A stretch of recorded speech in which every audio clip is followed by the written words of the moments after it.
and has been able to read through the report. I have also received a copy of the report. Information, Mr. President. Yes, please.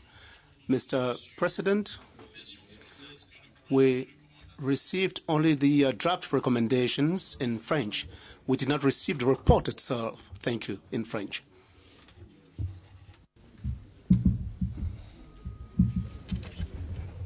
Je voulais parler du... I was referring to the second presentation. So let's solve all these problems at the same time now that we're here. The Bureau has decided to defer the reading of the second report to a later date, which will be given to you. We shall read the report on Burundi, and we shall suspend our deliberations to ensure that what happened there was okay, and we'll have to reprogram the second report. So we would like to crave your indulgence, and we will know what happened and will inform you when the time comes. So allow the Bureau to do its work. Mr. President. Yes. Sayyid al-Rais, Assalamu alaikum. Thank you very much. I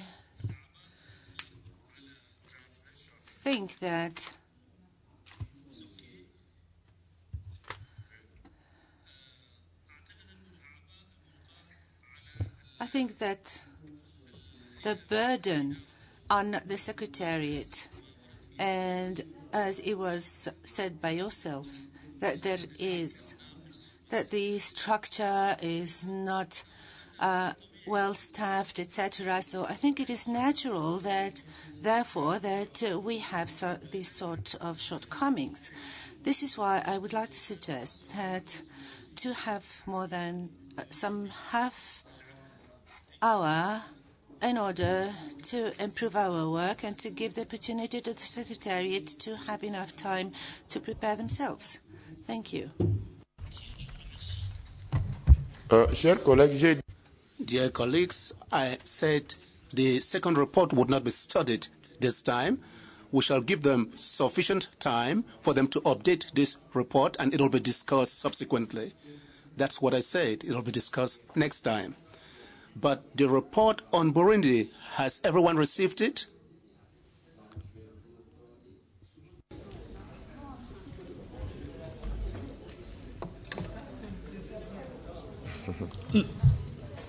Yes. I didn't mean that. I meant the works, the proceedings of the House as a whole, because we have a lot of work, and there are many things to be done, and there are problems in translating the documents, in distributing the documents, etc. Therefore, this is why I'm asking to have, instead of starting at 9, to start at 9:30, for instance, so that the Secretary be able to prepare the work. Thank you. So we'll have to revise our rules. The rules provide that we begin our work at 9 o'clock and end at 6 o'clock with a 2-hour break. We are going to work late in the evening to ensure that all the documents for the day are dealt with accordingly. We will find a solution to ensure that this does not repeat itself. Give us a bit of time, and we crave your indulgence. To please, you have the floor. Thank you, Chair. As the last speaker said, currently it is the work on the e-governance, the study of cases and practical experiences. It is this document which we received in French.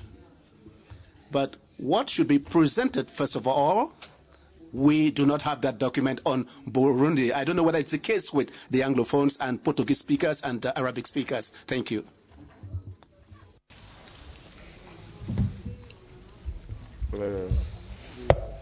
Le secrétariat, le rapport à... Secretary, the report on Burundi in French, please. Has it been distributed or not? Where is it?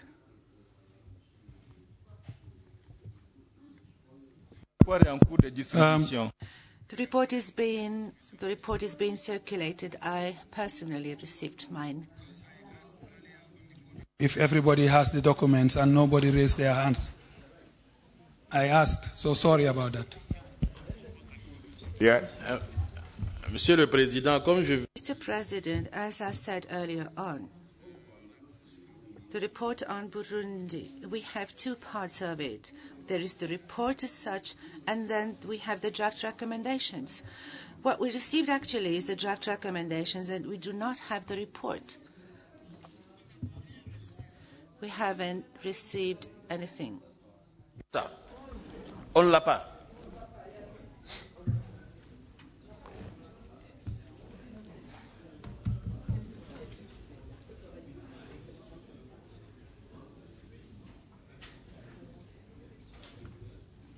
Oui.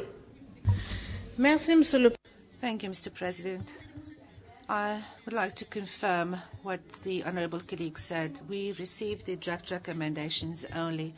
And I would like to suggest that if the report is not ready yet, just to invert the order, that is, let's start by considering the report on e-governance and give time to the Secretariat to have the report ready, and then move on to the presentation of the report on Burundi. Thank you. Have you all received the report on e-governance? Have you all received it? So, who has it, who has not? Mr. Yeah, President, Madam. I do have the report. Some of my colleagues also have, and it says recommendations attached. We don't have the recommendations to the report. At least this is my copy. But with no recommendations, I made the Secretariat aware that this copy doesn't have recommendations.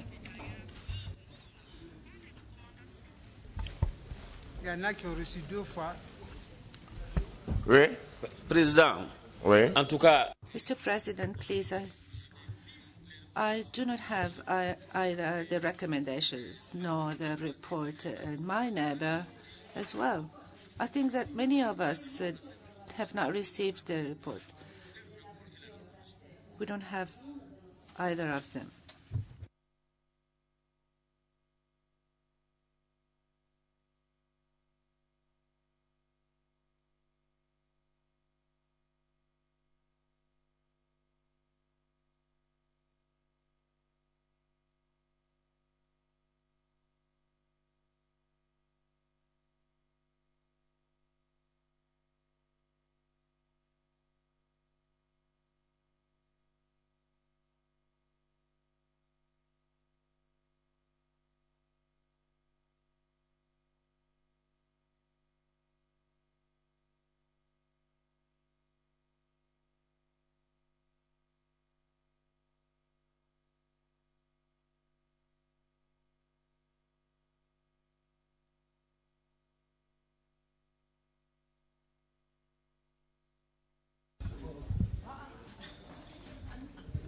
Thank you, Mr. President.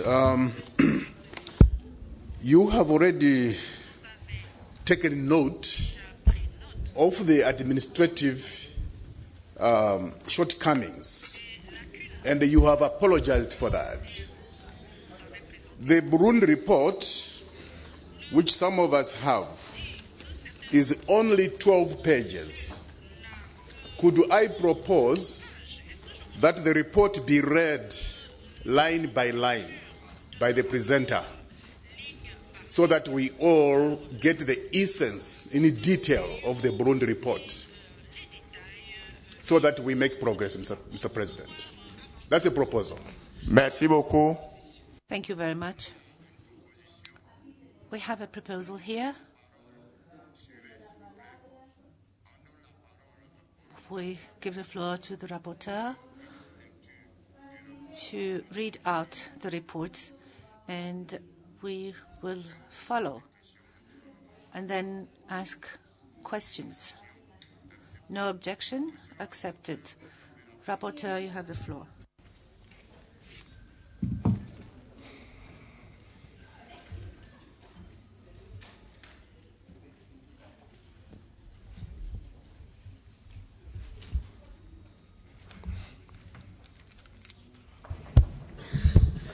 Your Excellency, the President of PAP, honorable members, distinguished and invited guests, the clerk of the PAP Secretariat, and the support staff. Ladies and gentlemen, in all languages, I greet you all this morning. It is my honor in behalf of the former chair, Professor El Amin from Sudan, the Committee on Cooperation, International Relations and Conflict Resolution, and the people of Africa, especially the Burundians, to present this fact-finding mission report.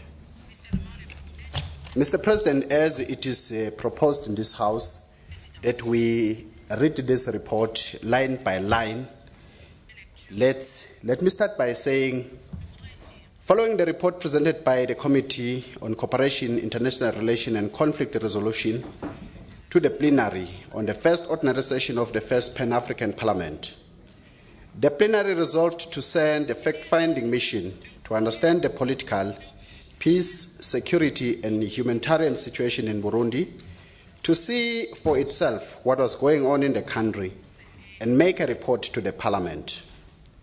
This is in line with the provision of Article 26(4) of the Rules of Procedure of the Pan-African Parliament and the Permanent Committee on Cooperation, International Relations, and Conflict Resolution is seized with the responsibility of assisting Parliament in its conflict prevention efforts. Mr. President, the report seeks to present first-hand and independent information from Burundi government and key stakeholders on the current level of security in Burundi, as well as ascertain whether the reports on the international media are reflective of actual situation on the ground. More importantly, as representative of the people and from the parliamentary perspective, this report seeks to establish and express the will of the Burundi people. Mr. President, on the 13th of May, there was an attempted coup d'etat that took place in Bujumbura, Burundi, the same day when an extraordinary summit of the East African Community was holding in Dar es Salaam, Tanzania. In its communique, the head of state condemned the attempted coup d'etat and called for the postponement of election in Burundi for a period not exceeding the constitutional mandate of the current authorities and the cessation of violence in order to create a condition conducive to the organization of free, fair, and credible election. The summit stressed that the region would not allow Burundi to descend into anarchy. Mr. President, the African Union Peace and Security Council, on its part, expressed deep concern on evaluation situation in Burundi, stressing that those developments could seriously undermine peace and security in the country, erode the significant gains made following the signing of August 2000 Arusha Agreement and the comprehensive ceasefire agreement of 2003. It further looked at worsening the humanitarian situation and the effect of stability in the region. Recalling the relevant AU instrument, particularly the African Charter on Democracy, Elections and Governments, the Council endorsed the communique from the EAC Extraordinary Summit. Several deliberations were held with key stakeholders to allow for a dialogue with political parties, civil society, humanitarian organizations, and the media. This allowed for an in-depth exchange of views on creation of an environment conducive to participation of election, particularly through steps to secure the electoral process, the disarmament of civilians, the protection of political personalities, and return of refugees.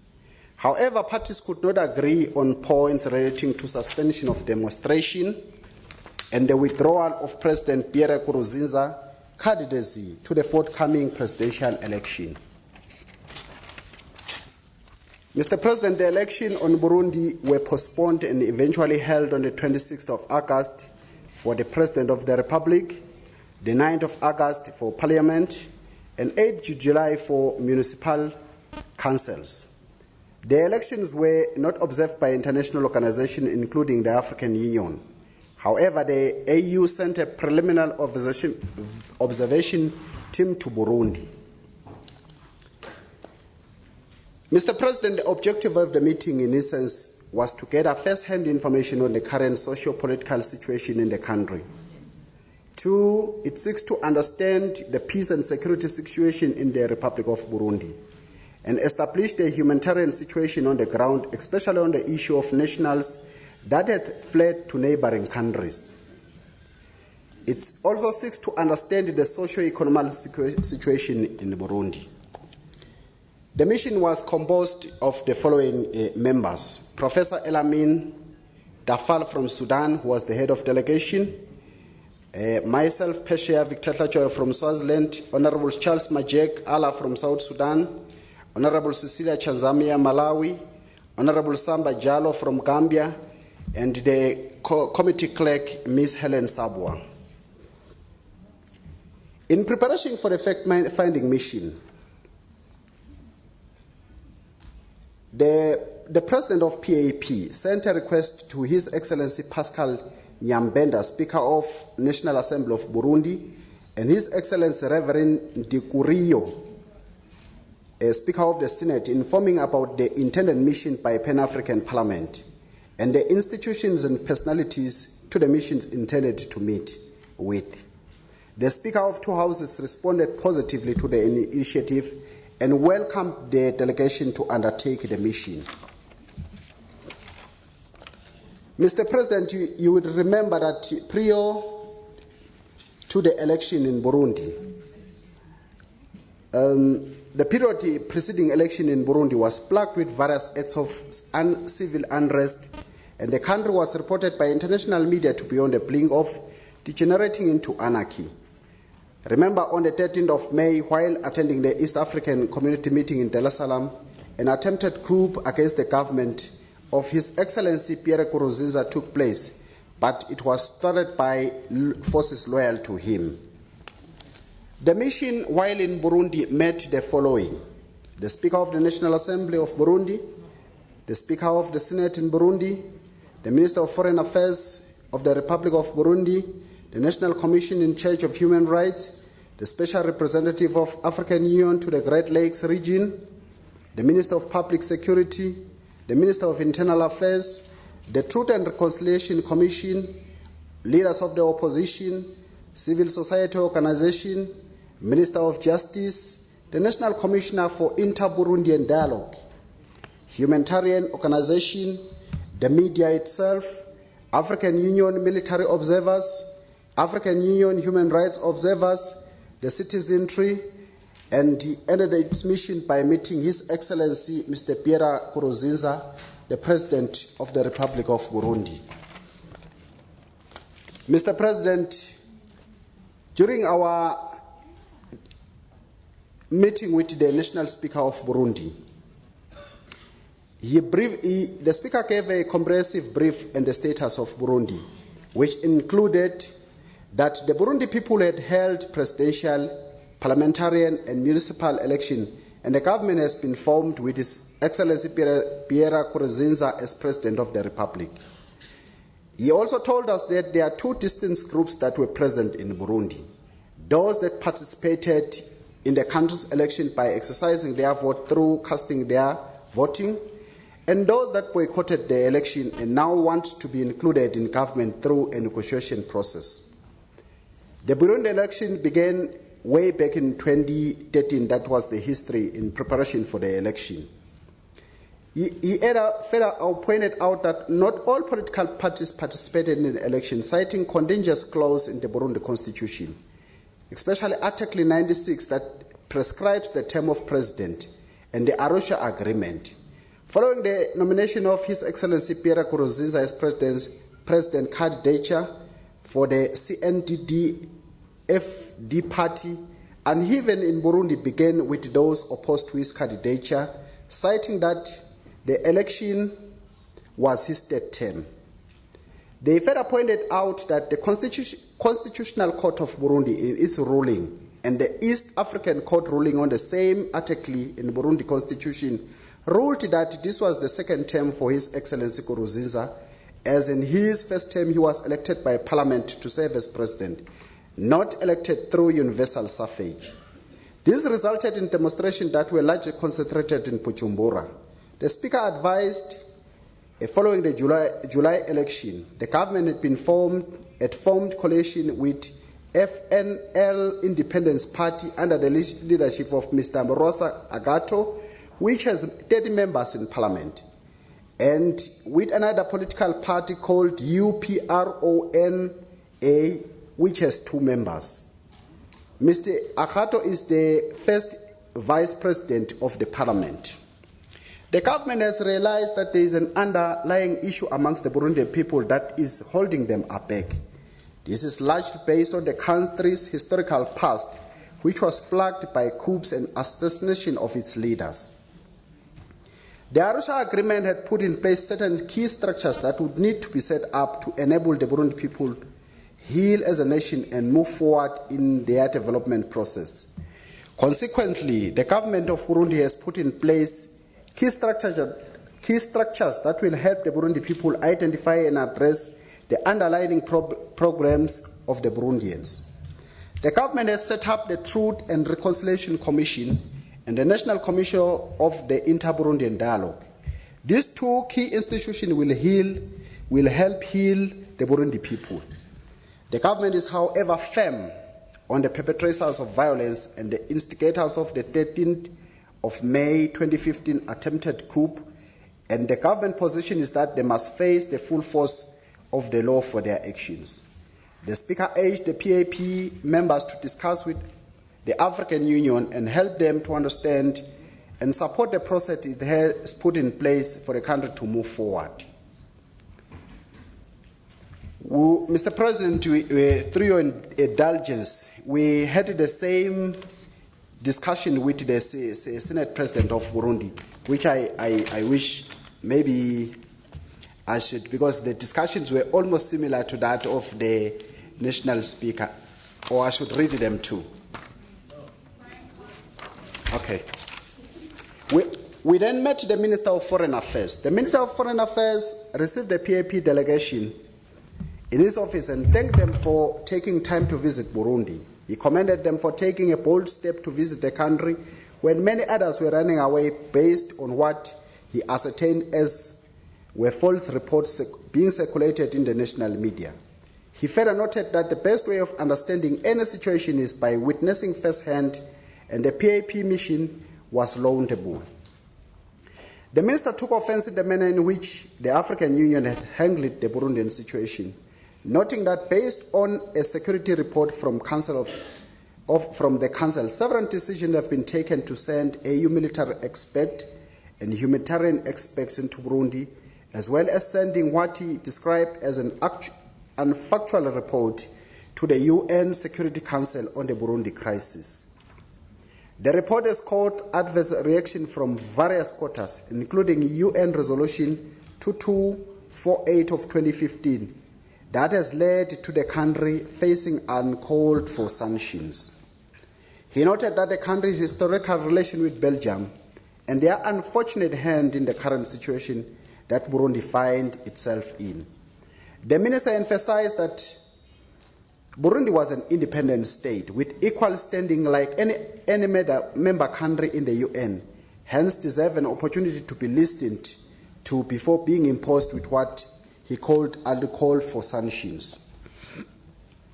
We were privileged, Mr. President, to meet the National Commission in charge of human rights. This is an independent commission charged with assessing the human rights situation in the country and is headed by Mr. Jean-Baptiste Baribo-Necker. He explained to us that over the period preceding to the election and after, they have noted increased human rights violation and attributed this to political situation in the country. Within the same period, the country had experienced an attempted coup on 13th of May, resulting in increased clashes between the police and demonstrators. In certain areas, children under the age of 18 have been detained, but we're working together with the Minister of Justice to ensure the underage children were released from prisons and rehabilitated back into the community. He also noted that there was a case of 28 people who are suspected to be involved in the attempted coup and were being detained in Bitenga. Their role was to ensure that these people, families have access to them and also are accorded legal representation.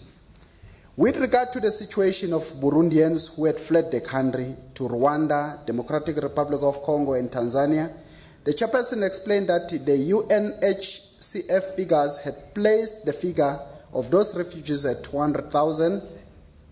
They, however, not been able to establish the exact figure, noting that in their estimation the figure was about 100,000, and 30,000 of those people have returned in Burundi. Another contributing factor to the tension in the country, according to him, was a result of increased civil society organization activity, which he said was not clearly defined in the country, thus provided an opportunity, if unchecked, for the CSOs to behave like politicians.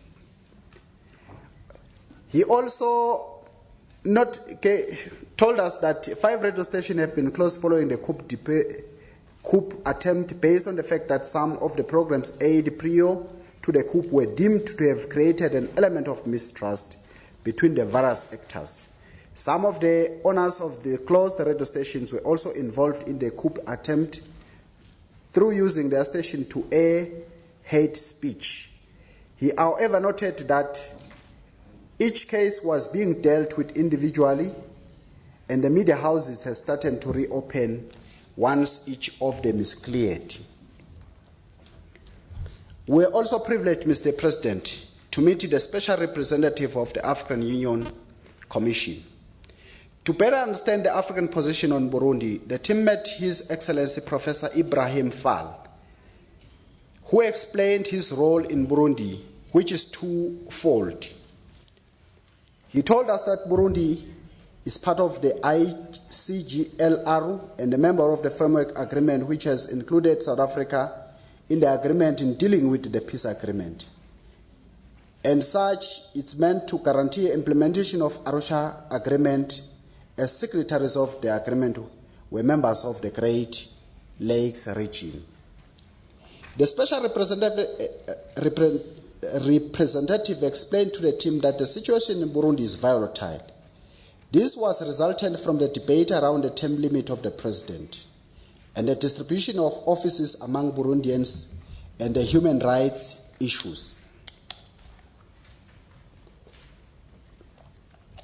This, he added, were all key tenets in the Arusha Agreement. The volatile situation informed by the 3 tenets have created undue tension in the country. Moreover, where elections have been held without participation of the opposition, the African Union was concerned that Burundi may once again erupt into violence. The African Union had therefore ruled on various actions that need to be taken to circumvent any adverse situation in Burundi. The AU therefore decided that it was necessary to send military and humanitarian experts into the country who would keep them informed of the daily occurrence of activity in Burundi. The military experts were to help government in its disarmament program, while the human rights team was to report on any violations of citizens it was facing. The envoy further explained the African Union's supports the East African community in the peace process in Burundi, noting that they had supported the need for an inclusive dialogue amongst all stakeholders. His Excellency UN Museveni had been tasked by the region leaders to facilitate a process that would include all those in and out of the government. The AU's position in post-election period was critical to the stability of the country. Hence, it did not advocate for violence, especially as demonstrated by certain opposition factions. Hence, a negotiation process where all players were involved would be more beneficiary to the country's peace, security, and stability. He further reported that the government of Burundi was against the reconciliation process. Hence, it has gone ahead and created an internal structure for dialogue. That is the CNDI. He said this was an exclusive process, as it did not cater for those political parties that had boycotted the election and whose leaders were not in the country. The leaders had fled the country citing fear of their lives. The AU position is that there are two distinct varying parties who need the third party to bring them together. This can only be achieved through dialogue, and therefore, in support of the East African Community region, support to the M7-led negotiation.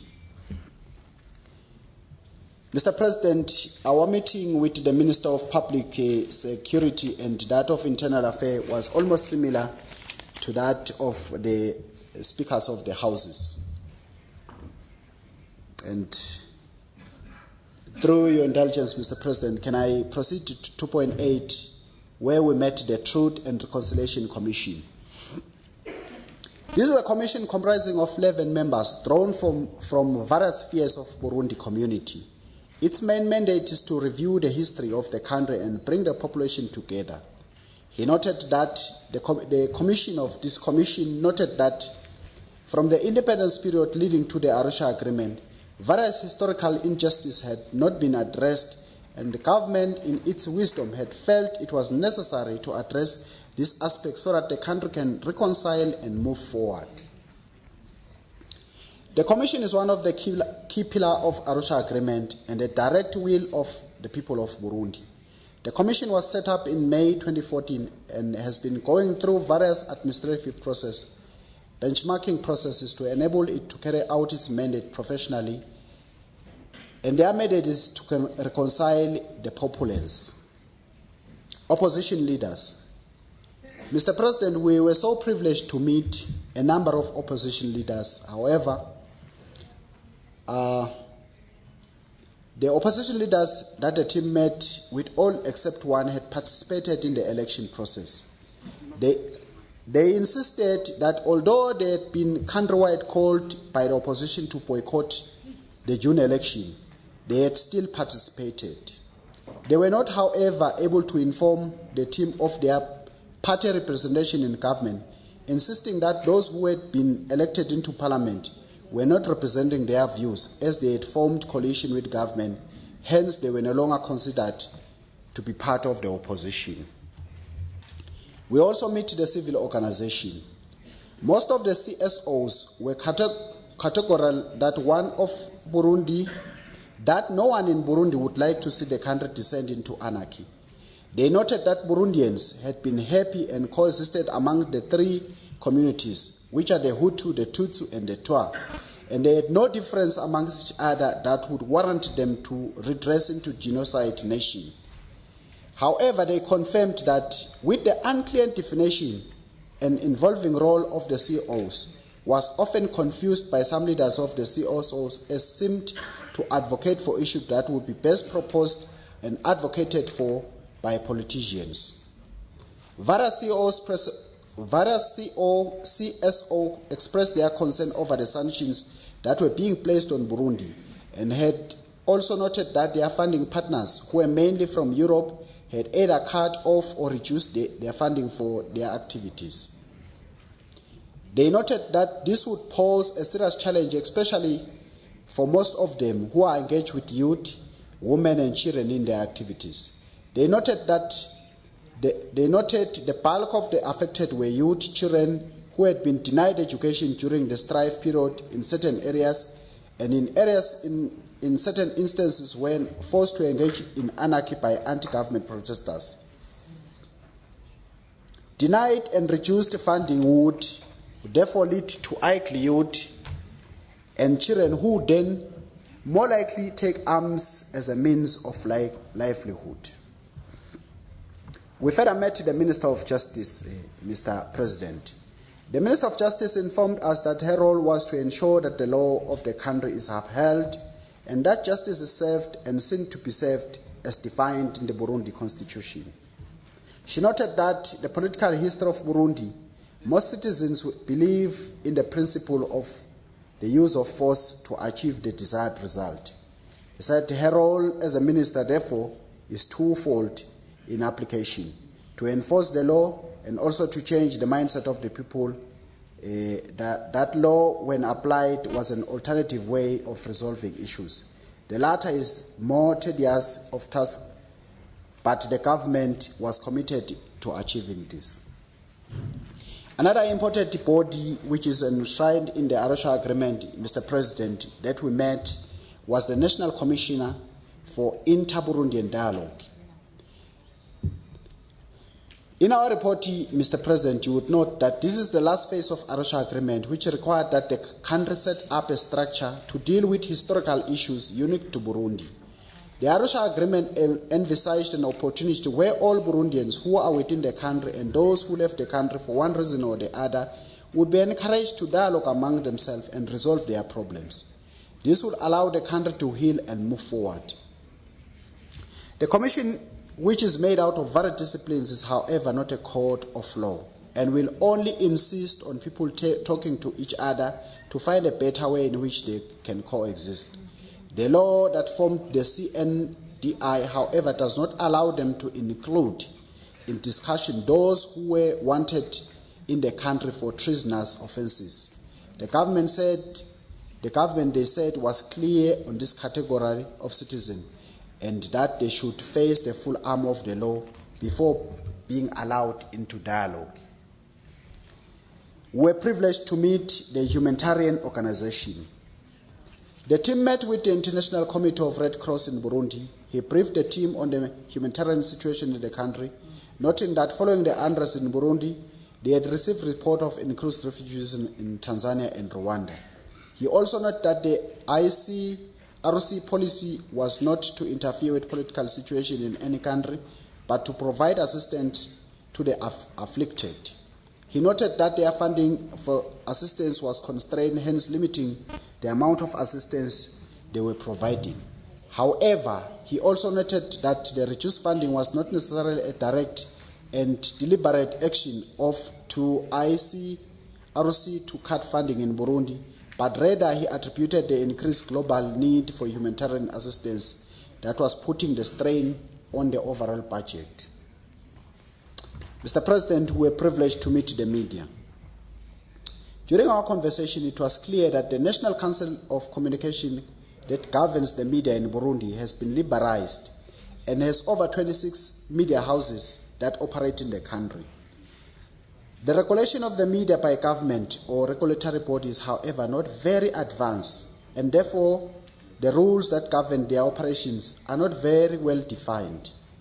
The media houses present, however, lamented the fact that the international media was covering events in Burundi were mainly not based in Burundi.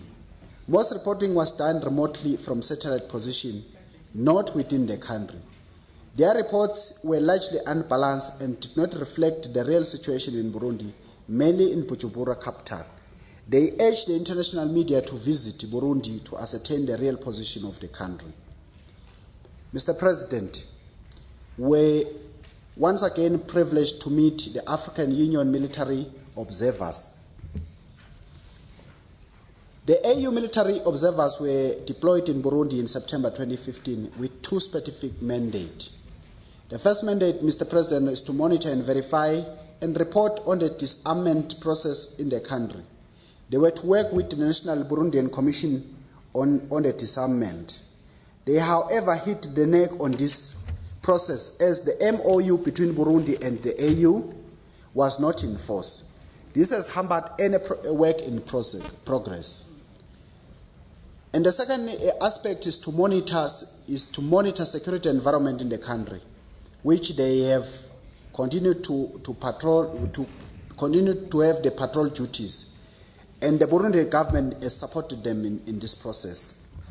During our deliberation with them, it was clear that on the security situation, they have noticed that the police have made efforts to disarm the civilian, but lack sufficient training and technical knowledge to carry out their duties professionally. These modalities in which these activities were carried out have neither resulted in innocent lives being lost or the police themselves losing their lives. From the AU perspective, very few arms have been recovered on the process of disarming them. The nature of attacks that have also been witnessed indicate that there were coordinated attacks ongoing in various pockets of the city. The team had also recommended that the police unit be deployed in the country to work with the local police to enable them to hasten the disarmament process as well as share experiences. The team also advocated for a joint operation with the military, as the military is more respected and better trained in Burundi.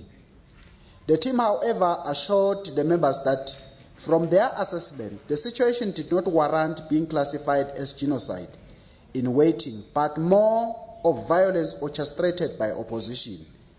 It is of the opinion that it is the beginning of rebel or anti-government activities, and the government needs to take control to avoid the issue becoming fluid. Mr. President, we further met the African Union human rights observers. During our deliberation, we learned that this team arrived in Bujumbura in September 2015. They pointed out that they have recorded several instances where human rights of the citizens were being violated in terms of freedom of speech, movement, organization. Moreover, since their arrival, they have noted several killings taking place within the capital. In their opinion, they could not differentiate between whom was doing the killing, as both the police and the civilians have been found dead. However, they also noted the high level of indiscipline from the police and associated the killings with an errant police force that opted to kill citizens as opposed to following the due process of justice. Mr. President, as a team, we were privileged to be driven to 3 distinct places in Bujumbura for over a distance of over 200 kilometers on the ground, where, Mr. President, we were privileged to interact with a number of citizens, including the children, the women, the elderly people, especially the traditional leaders of the area. And we were so privileged, Mr. President, to partake in one of the community projects in one place called, if not mistaken, Garusha province, where I personally participated in the building of a school.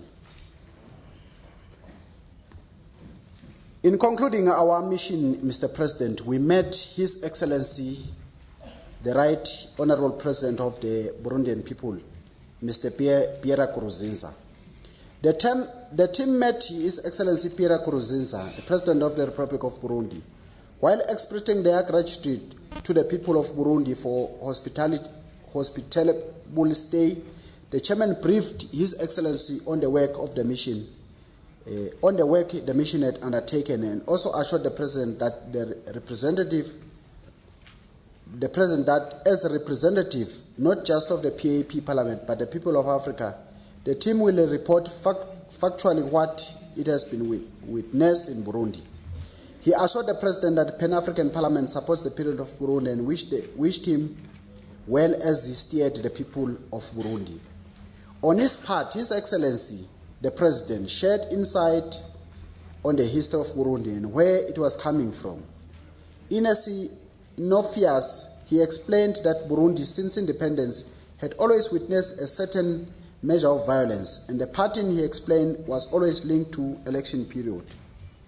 Even after the signing of the Arusha Peace Agreement and the ceasefire accord, the President explained that a 3-month window of sporadic violence was always witnessed, and the election of 2015 was no exception. He further reinstated the efforts of Burundians were making to ensuring lasting peace in the country with the Truth and Reconciliation Commission and the National Commission for Interdialogue. Mr. President, having looked at the interaction that we have had with all the stakeholders as articulated in the report, the committee made the following analysis. We noted as a committee that the period of 5 days is not enough to sufficiently gather all required information.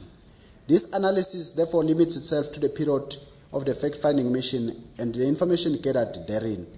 The team is conscious to the various reports that have been circulated by African Union, United Nations, and the international media. It is on this basis that the mission questions and interactions with various authorities inform the analysis of the mission. The information gathered from various pro- and anti-government factions provided a great insight into Burundi's situation. Primarily, on one hand, you have a government that have been elected by the people through ballot process, as prescribed in the Burundi constitution, and on the other hand, you have a dissenting voice that continues to insist that the government of the day is not legitimate, as it believes that the current tenure of the president is not in conformity with its constitution. While it is true that the country has experienced a certain degree of violence during the period preceding and immediately after election, the fact that there exists a degree of repeated violence, and this violence is concentrated in certain pockets of Bujumbura only. The government is, however, making every effort to ensure that such incidents are eliminated completely. The human rights situation in the country needs to be addressed. This is, however, a two-way process. The media and civil society has a big role to play in terms of educating the people. However, the government needs to provide an enabling environment for this to take place. Most of the personalities of the alternative voice have fled the country and are not ready to return to the country. From the discussions with the AU military expert, it is evident that there are plenty of arms which exist in the hands of civilians, and it is of paramount importance and urgency that they are disarmed. The Burundi police force is currently seized with the responsibility of disarming the citizens, but lack technical expertise, equipment, and numbers and professional capacity to undertake the exercise sufficiently. The team was able to establish from the International Red Cross that there are people who have fled into neighboring countries, namely Tanzania and Congo, etc. The government needs to find a way to bring these people back home and assure them of their safety. The humanitarian situation with the capital is highly linked to the government efforts to disarm people. The team was informed by African Union human rights experts that this exercise is being conducted without any set methodology, hence sporadical killings of civilians. The team, however, also observed that several law enforcers had also lost their lives while undertaking the exercise. Lack of timeously disarming of civilians could potentially have serious repercussions on Burundi as civil strife and anarchy may continue. Mr. President, the current situation in Burundi is not similar to that of Rwanda, genocide. However, a good number of citizens may lose their life as they engage in activities that are deemed by a state as threat to citizens' peace. In conclusion, Mr. President, we had the following recommendations as a committee, which at the end of this deliberation, Mr. President, we have remembered that this recommendation must be referred to the Committee on Rules for their perusal, and we believe the Honourable House, having had their recommendations and having referred this recommendation to the Rules Committee, possibly would be adopted in due course, because that was the resolution of this plenary, if not mistaken, in the last session. Mr. President, here are the recommendations by the Committee on Cooperation. We request the international community, in particular the AU and the UN, to promote actions towards a reapproachment by all stakeholders of the conflict in order to create an atmosphere for dialogue and peace with the view of putting the end to the conflict. The committee calls upon all African heads of state to respect the values and principles of the African Charter on democracy, election and governance. We further call upon the head of state and all parties to the Burundian conflict to respect the African Charter on Human Rights with a view to guarantee the atmosphere of security to each and every one. We further call upon the Burundi government and the African Union to urgently finalize the memorandum of understanding with the Burundi government on areas of support that the African Union can offer, especially in the process of disarming the civilian. We further call upon the Burundian head of state to subscribe to a logic of inclusive national consultations in order to immediately stop any violence and consequently enhance the return of refugees. Mr. President, we call upon the African Union, the international community to support the key structures that Burundi government has put in place to address the historical injustices. We extend our appreciation, Mr. President, to the Parliament of Burundi as a committee for assisting or facilitating the existence of this mission.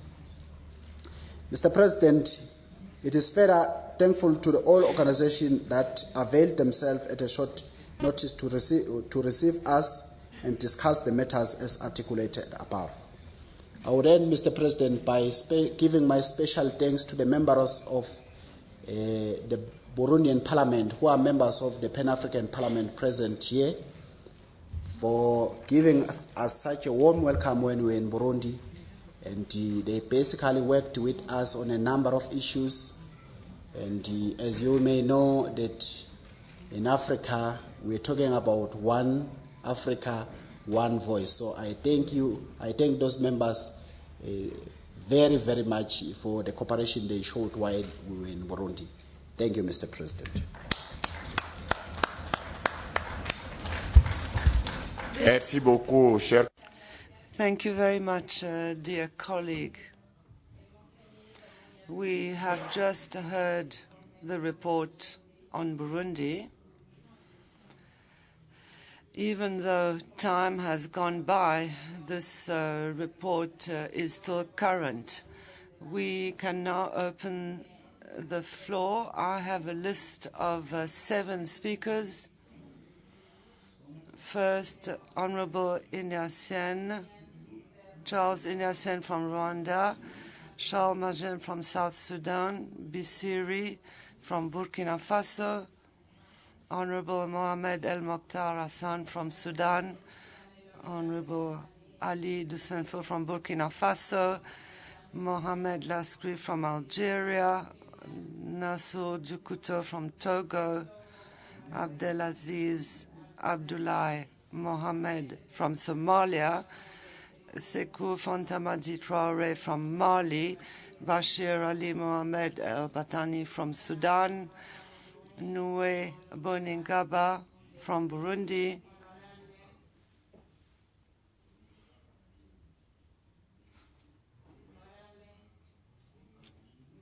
Honorable Bongani Duli from Swaziland, Honorable Ejan Farabaka from Liberia, Honorable Glorious Nimanga from Burundi, Honorable Zalikatu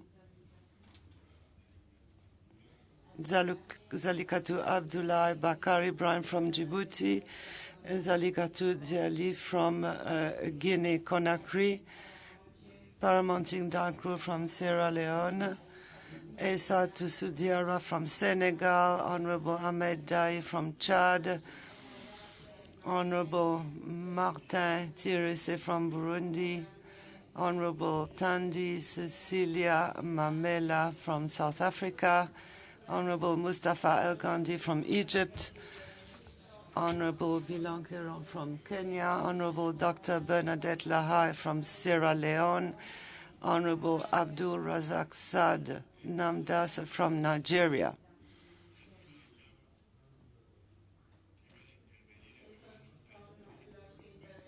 Are there any other people who wish to take the floor whose names are not on the list? Yes, your name, please.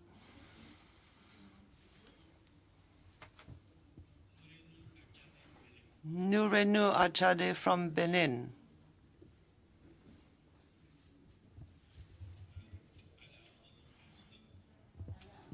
Oh, levez-vous que je puisse vous voir. Please stand up so that I can see you. Victor Oriekoke from Burundi. Victor Burikuri from Burundi is on my list. However, you did not read out this name, Mr. President. Ali Abdullah from Sudan.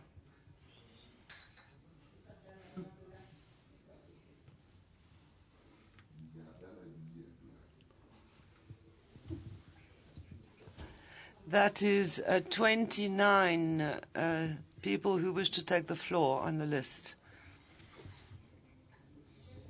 Professeur Lugwanga, Professor Lukwangwa from Zambia. la Zambie.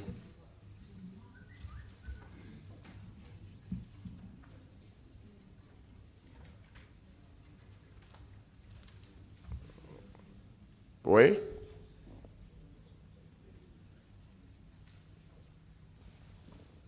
Donc, j'ai une liste de 30 intervenants. So now my list has 30 speakers on it. Dear colleagues, I shall invite you to go straight to the point. You will have 3 minutes each. This will take us to 90 minutes. That means 1 hour and 30 minutes of debate.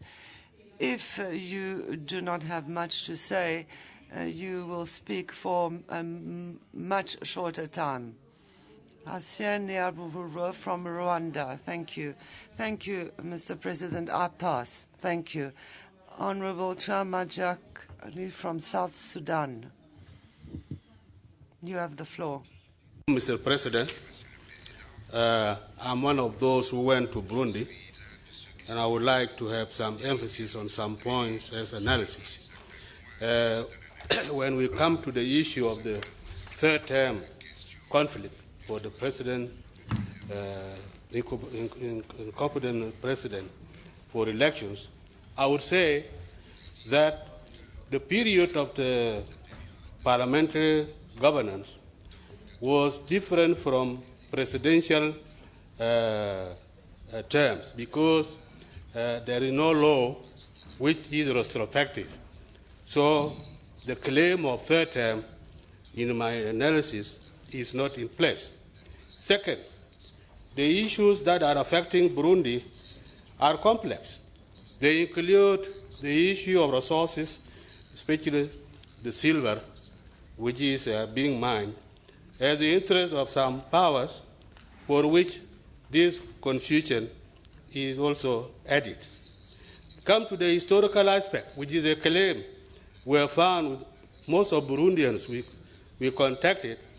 There is a need to have a comprehensive dialogue such that all Burundian citizens are included to have a settlement that would be final. Thank you, Mr. President. Merci beaucoup. Thank you very much. The floor goes to Honorable Bisiri Simira from Burkina Faso. Bisiri Sirima. Sirima. Sirima. Bisiri Sirima. I wrote it down properly, but it was wrongly read. Yes, Sirima. Thank you, dear colleague. You have the floor. Thank you, Mr. President. First of all, I should like to congratulate the team that traveled to Burundi, because the report that we have just heard is complete and is a quality report that tried to give us all the relevant information in order to better understand the situation. I have to say that I have seen this problem from afar, and I never could understand this story of a third term. It is the same in our country, the amendment of Article 37. So this is how I was interpreting the situation. But I realized from afar, again, that the problem, as explained by the representatives of the mission, we had the same understanding. In fact, it was a misunderstanding of the third presidential term. How is it possible that a whole people can misunderstand the interpretation of the Constitution? Well, it can be explained by the role that politicians play. When politicians don't want to work for the people and work for their own interest, they only think of themselves, and thereby the necessity to shamble everything. I think that the understanding, as explained in the report, seems to me that we should invite all stakeholders to participate in this dialogue. It's particularly the president and his government to understand that they have to approach those who attempted the coup d'etat, because as long as there is no hand stretched out to obtain justice, I think that indeed we need to understand that a great number of inhabitants got it wrong. Thank you. Thank you very much, dear colleague. The floor goes to Honorable Mohammed El Mukhtar Hassan from Sudan. Thank you. شكرا سيد الرئيس. بدءا كامل تعاطفنا وتأييدنا. Thank you, Mr. President. I should like to express all our support to the mission in Burundi, who worked impartially and professionally, met with all stakeholders, the leaders of the opposition and civil society organizations. If the problem was only about the third presidential term, we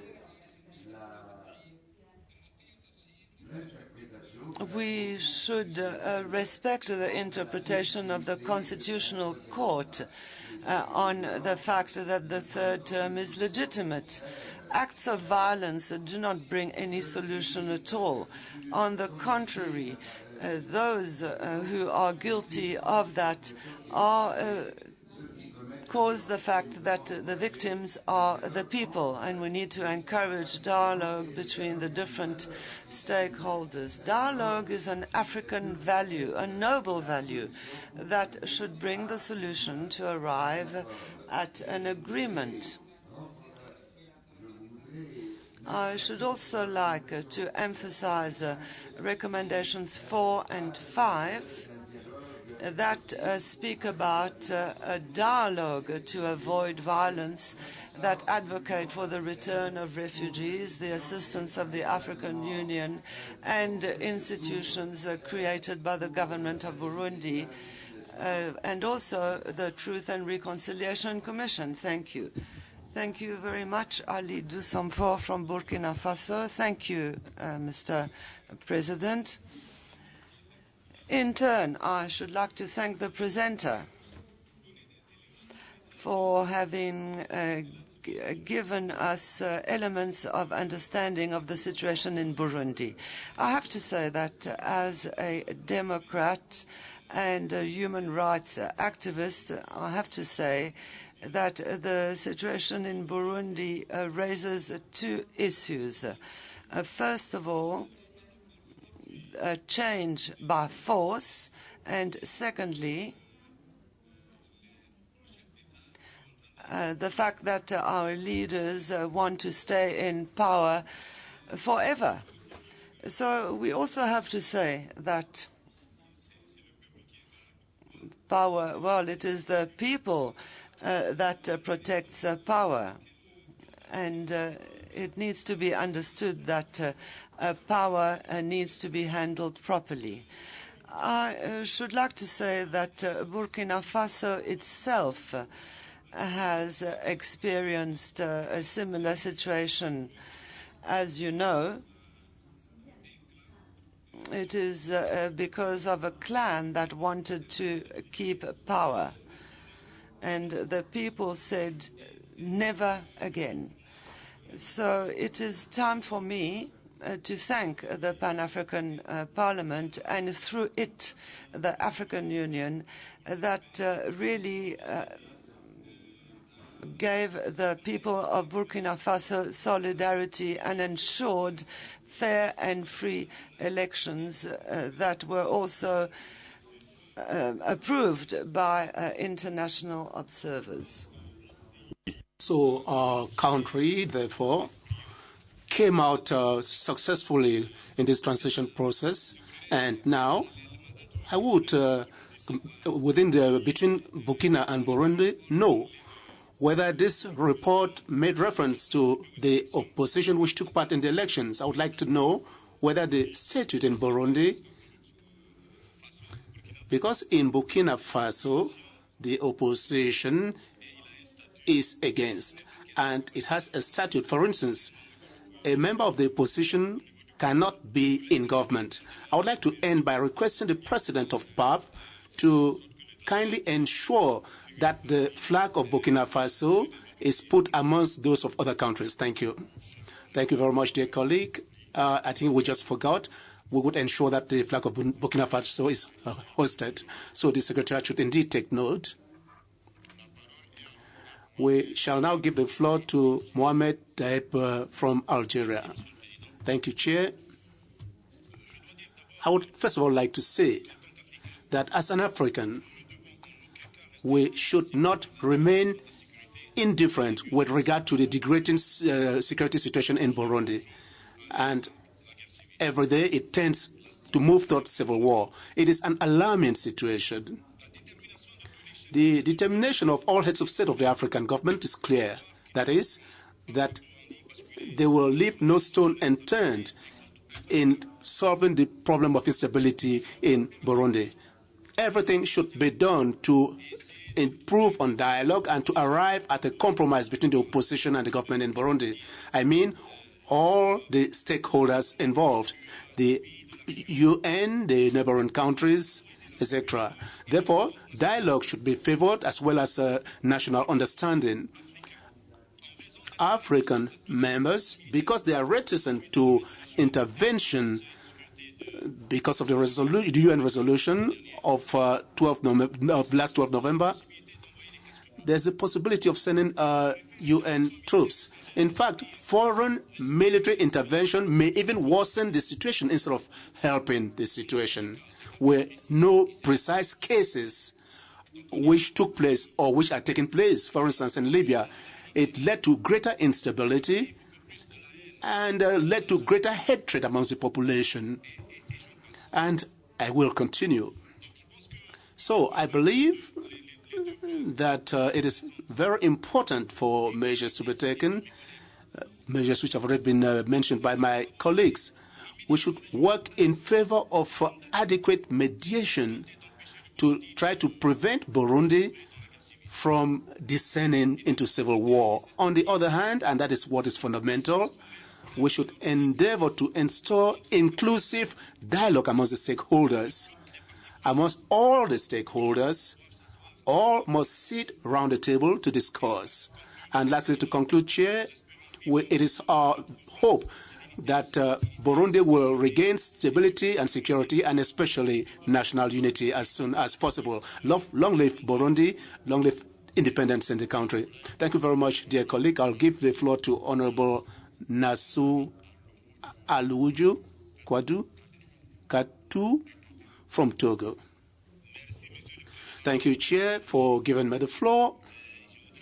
I would first of all like to congratulate the committee for its objective work and its judgment, which made it possible to reduce passion in these discussions.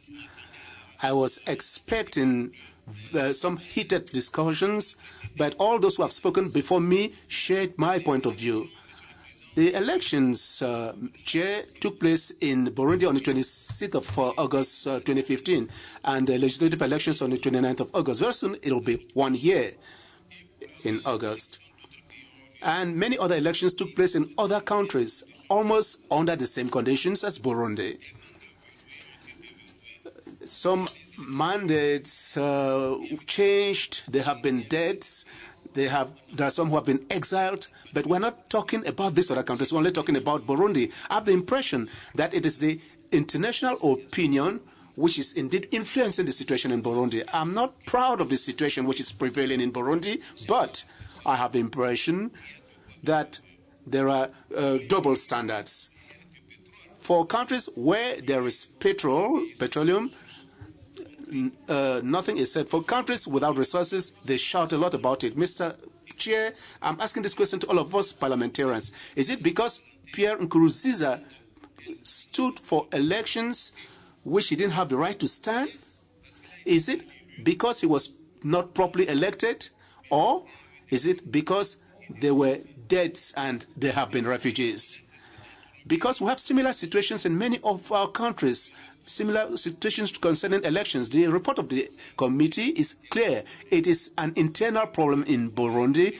Burundian parliamentarians said here, I will recall, that it was the international opinion which was intoxicating the situation which was prevailing in Burundi. That was why the recommendations of the committee are very clear, and I think it is relevant and should be highlighted. Thank you, Chair. Thank you very much. Thank you very much. I'll give the floor to Honorable Victor Boutier from Burundi. Thank you, Chair, for giving me the floor. I would also like to add my voice to the earlier speakers to thank the committee that went to Burundi. I would also like to inform the honorable parliamentarians present here that today the situation in Burundi has changed. There's no chaos, there's no war, there's no political crisis, and there's no tension as some would want us to believe. What is true about the situation in Burundi today is that in Burundi, we are facing the problem of insecurity as a result of high crime wave, terrorism, which is taking place in some parts of the capital in Bujumbura. And everyone should decry this situation and combat it together with us. The poor image is false, the image of Burundi given through propaganda, which is propagated by some international media, as well as some overzealous politicians who left the country after they have disturbed peace and security of the citizens and after having failed in the course of time in the elections of 13th of May 2015. So those who know Burundi know what they are doing, and those who are carrying out these acts, they are working on behalf of some foreign powers. And it is what is leading to the rumors, lies, deformation, which could discredit the legitimate institutions and legal institutions which were democratically elected. And they are referring to them as people who are favoring genocide. But these are all their imaginations which exist only in their minds. And this is hatred which they have always nursed towards Burundi, and they want to see Burundi to explode. Thank you very much, Chair. Thank you very much, dear colleague. I hand the floor over to Mr. Abdulaziz Mohamed from Somalia. Thank you, Mr. President, for giving me the floor to be part of this important debate. Mr. President, I would also like to thank the Committee of Cooperation and the team that went to Burundi and the presenter. Mr. President, I would like to sympathize with the people of Burundi and Burundi itself. and I would like to thank Burundi for sending their troops for peacekeeping purposes to Somalia. And I can assure you here at this house that they did a very good job in Somalia. I'm talking about the Burundi forces that has been part of the AMISOM forces. Mr. President, we all know that Burundi conflict started with a constitutional crisis, and the African Union and other relevant organizations did not play their role properly to avoid the conflict. However, what has now been stated in this report is an alarming situation that has to be dealt with urgently. Mr. President, I would like to go back to the report. And in its recommendations, paragraph number 4, it states that after having listened to all stakeholders of the conflict, now I would like to ask the mission, who are the real stakeholders for this conflict? Can we really identify a real stakeholder for the African conflict? So we can't say, after having listened to all stakeholders, we know there are so many agendas, there are so many hidden agendas. Sometimes conflict is in Africa, it's beyond our control. There are external influences that causes conflict in Africa. So I believe that the mission never met all the real stakeholders. Mr. President, I have a question here. A lot of time has passed since the mission was sent to Burundi by Pan-African Parliament. What is the current situation in Burundi? Has the situation improved or it's worse now? Mr. President, I would like to thank you very much for giving me the floor. Thank you very much. Merci beaucoup. Thank you very much. I now hand the floor over to Honorable Sekou Fandat Traumari from Mali.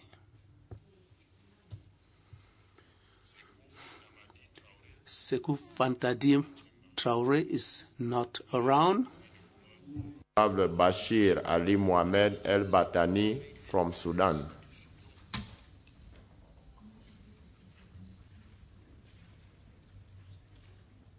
Not in the chamber. And now I want to give the floor to Honorable Noé Boni Gaba of Burundi. Merci, Monsieur. Thank you, Chair. Move on. Now I want to give the floor to Honorable Bogani Douli from Swaziland. Thank you very much, Mr. President. I also want to add my voice to the issue at hand. To begin with, let me also appreciate the effort that was done by the delegation that had been sent in carrying out the assignment. Because in my understanding, the very fact that we had a delegation that went to Burundi on a fact-finding mission also shows that the Pan-African Parliament Assembly is concerned about what is going on in as far as human rights and the security of citizens in Burundi is concerned. Because really, fact-finding missions are not only about collecting information, but they are also a signal that we sympathize, and that is important. Having said that, Mr. President, I just want to take a different angle in debating this issue. I believe the exercise was done in an objective and transparent manner, which had neutrality, because really these are some of the prerequisites of a fact-finding mission, without which whatsoever report that could be given cannot reflect the facts that we need, because in essence and in its eventuality we need facts in a fact-finding mission. Maybe I may pose a question: if really the delegation had amongst itself support staff or else members who have recognized competence and substantial knowledge in international humanitarian law, gender issues, even stretching to as far as criminal law, because In this report, they did make analysis, and analysis really need a backup of what I've just mentioned in terms of experience and qualification. Well, having said that, I'm not trying to punch holes, but I'm making a contribution, Mr. President. Maybe lastly, to conclude, Mr. President, let me state my concern, because the committee has made recommendations after having done a good work, and they are making recommendations. And I just want to voice it that if we have these recommendations but not followed up, the whole exercise will have been done willy-nilly and for no good reason. So it would be good to have it stated in black and white and in specific dates in terms of taking it forward. When is the committee or the Pan-African Parliament going to make sure these recommendations are effective? Thank you very much, Honorable Member. And now I want to give the floor to Honorable Ejen Falak Paka from Liberia. Ejen is not in the chamber. Let me give the floor to Honorable Eveline Butoi from Burundi. Not in the chamber. Merci, Honorable President. Thank you, Chair, for giving me the floor. And I would like to thank the Pan-African Parliament for sending the delegation to carry out a mission in Burundi. Honorable Chair, I also share the view expressed in the report that the report was well done, and I would like to congratulate members of the delegation for a balanced job well done on Burundi, and for informing my colleagues on what is taking place in Burundi. Thank you, Honorable Speaker. Honorable Abdullah Barkat Ibrahim from Djibouti. Merci, President. Thank you, Speaker. It is Abdallah. Here it's Abdullah. Thank you, Speaker. I would like to congratulate the parliamentarians who went on mission to Burundi. First of all, we would continue to deplore the lack of availability of this report. We're supposed to have reports once we come into the hall. I think it would have been better to give these reports on the eve of the session. Secondly, a lot of mediation has taken place in the East African community. There was mediation. The African Union Commission had its own, and even the heads of state, some heads of state anyway, who were chosen by their colleagues, also went on a mission to Burundi. These different mediation missions, did it lead to a calm of the situation? No, I don't think so. I think the situation remains difficult, in which case it appears as if the African Union does not have common rules to deal with political conflicts. So I think it will be important to come up with ways of applying the best policies when there is a problem. Have taken a bit of time to read this report, and I've been able to find that there's an imbalance in terms of structure.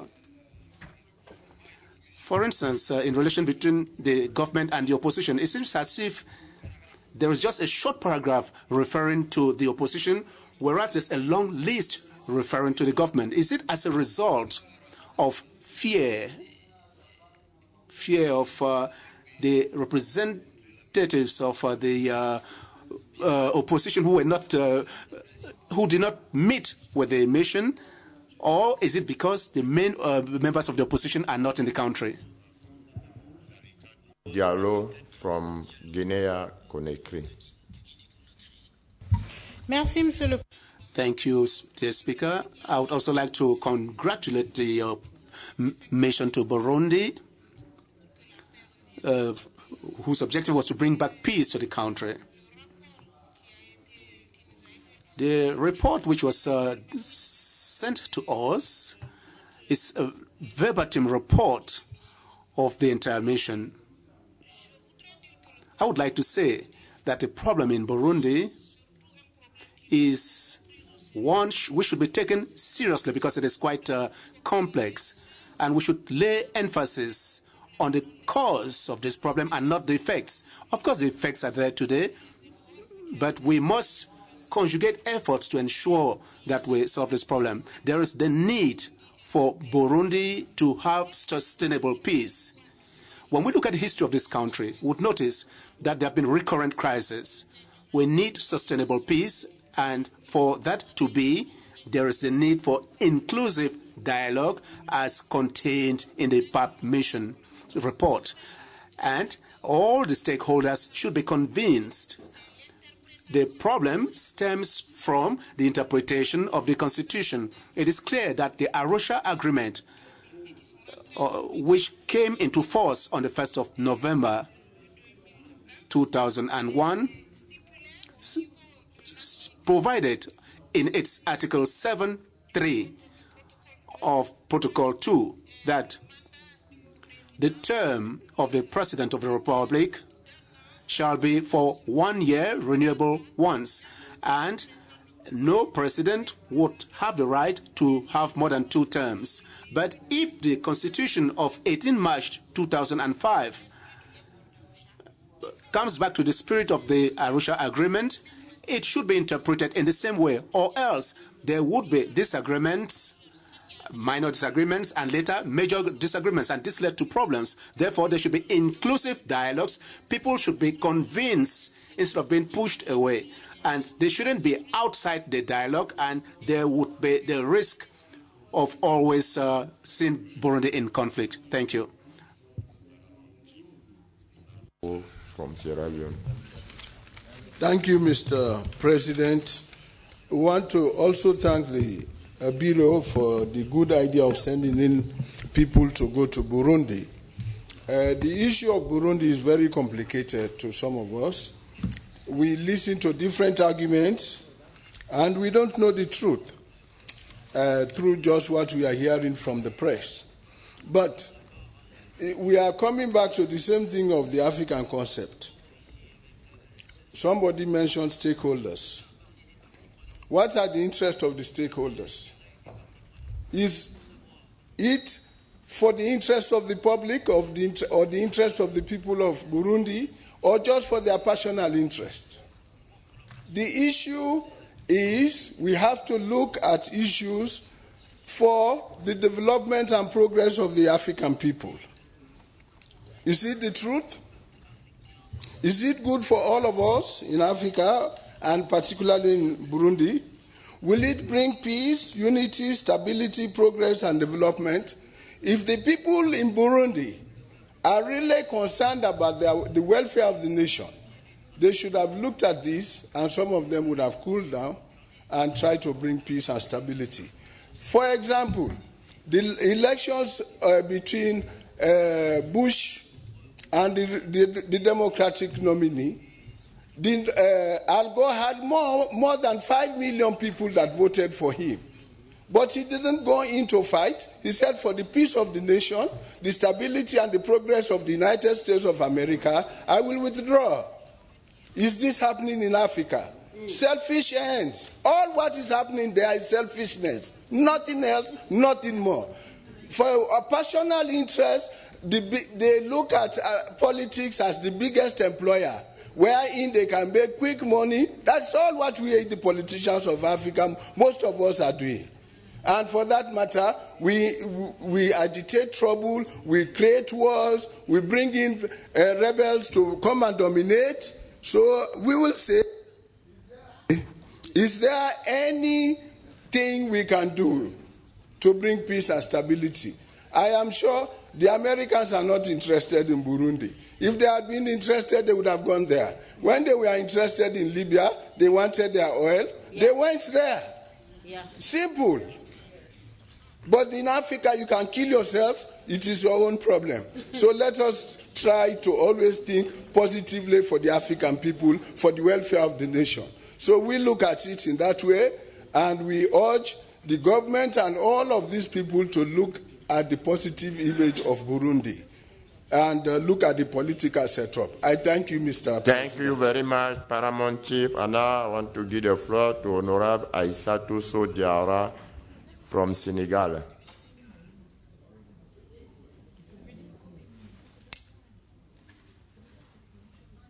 Let me give the floor to Honorable Hamad Tayi Hamad from Chad. Je passe, Monsieur le Président. Thank you. Let's move on, Mr. President. The floor to Honorable Tandi Cecilia Mamela from South Africa.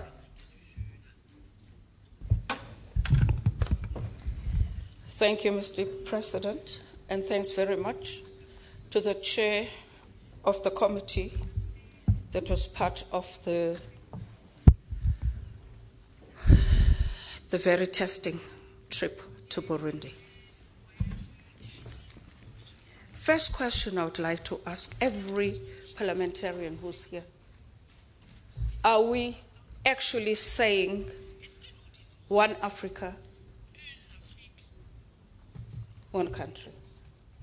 Or we are divided in saying, I don't want anybody talking about my country.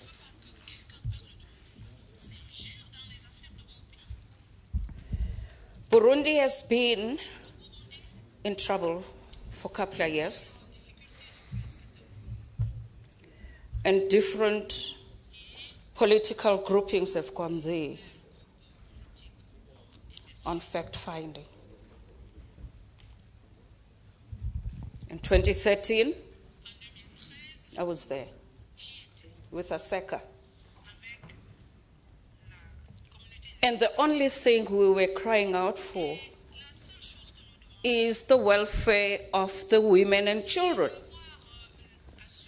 There's so many orphans running around the streets, women who are now widows. Was the Arusha Agreement ever studied properly?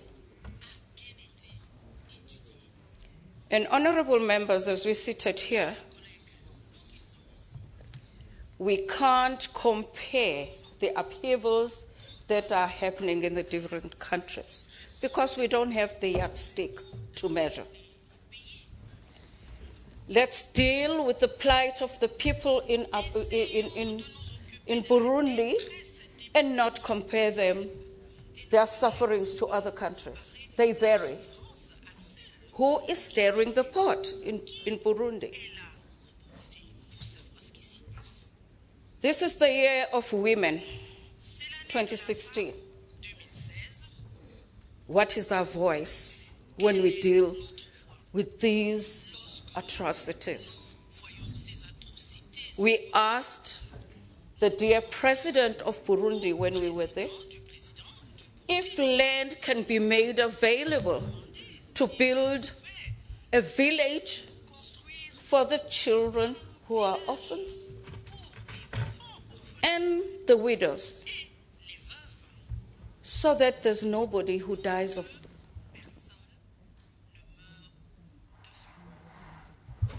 Honorable President, a follow-up trip is necessary, and we come back and talk the truth. We are human beings here. We are mothers and fathers. Please, let's see what our consciences are saying to us. Thank you. Thank you very much. And now I give the floor to Honorable Mustafa El Gandhi from Egypt. Let me give the floor to Honorable Ejen Falak Paka from Liberia. Thank you, Mr. President.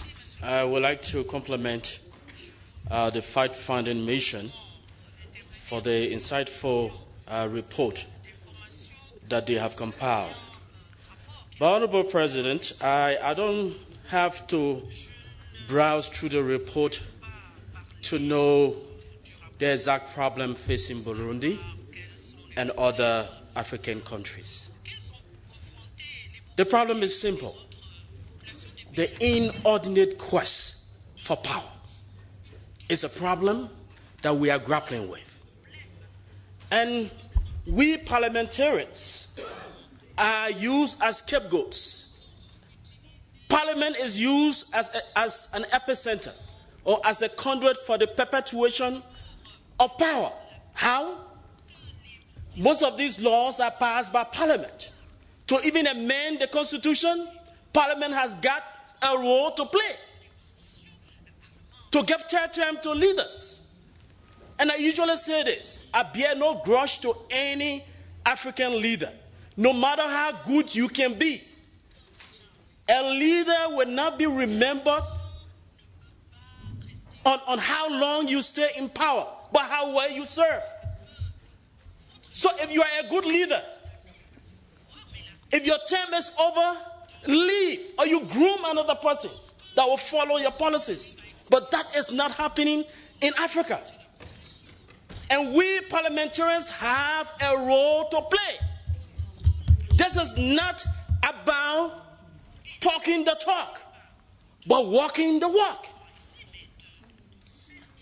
Let us stop playing the blame games. More often than not, we blame other countries, the colonial leaders, for our own problems. We are ourselves the problem. We have to call a spade a spade. Colonial times are over. Yes, there's this concept of new colonialism. But it is left with us to accept or not. But we are the problem. And so I would think that the issue of this term limit should be discussed by African leaders at the ECOWAS summit in Accra. This issue was brought at the front burner. But because of the objection of two countries, the issue went into oblivion. Africa, it is high time we look in the face of our leaders. Whether you have left good legacy or not, that should not be used as an alibi for you to continue.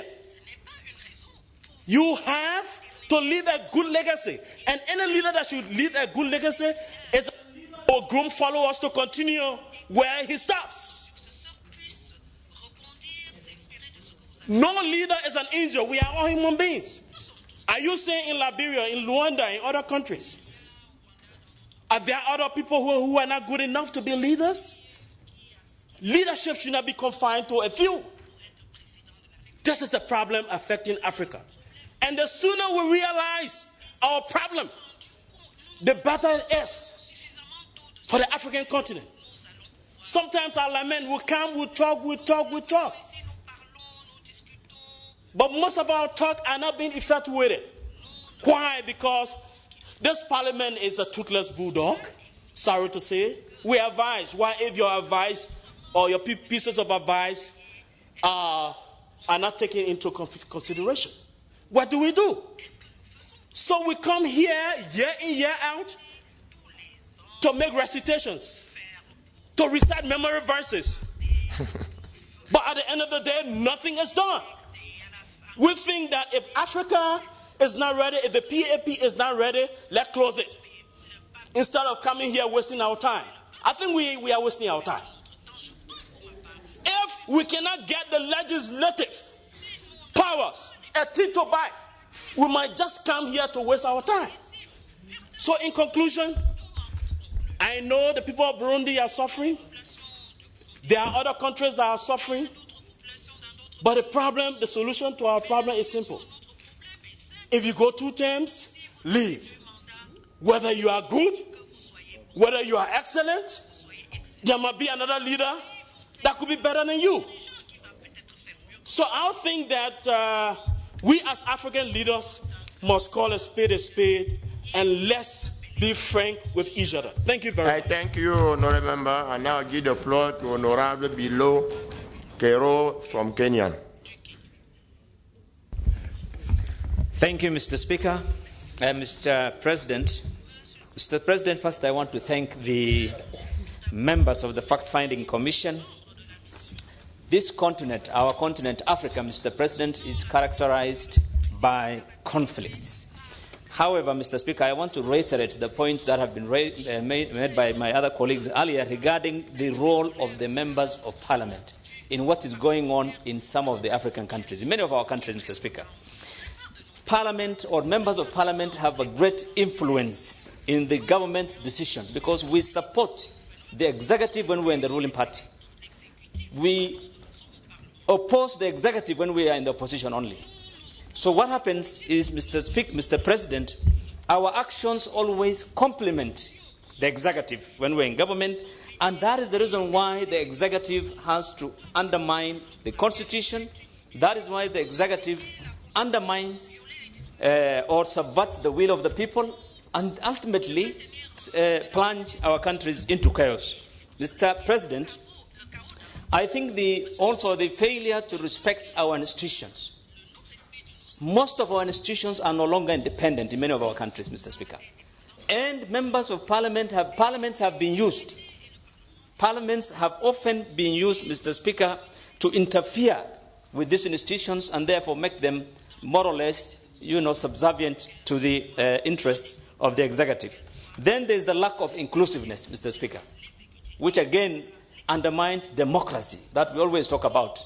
Because in all our countries, we know there are different ethnic communities, different societies, and inclusiveness is a critical element in any democracy, Mr. Speaker, and that is lacking in many of our communities. Mr. Speaker, coming to this report, and I want to thank the members. However, Mr. Speaker, I find the recommendation by this committee to be generic, it's a bit hollow. Mr. Speaker, in particular, if you look at the recommendation number 2, that talks of supporting the key structures.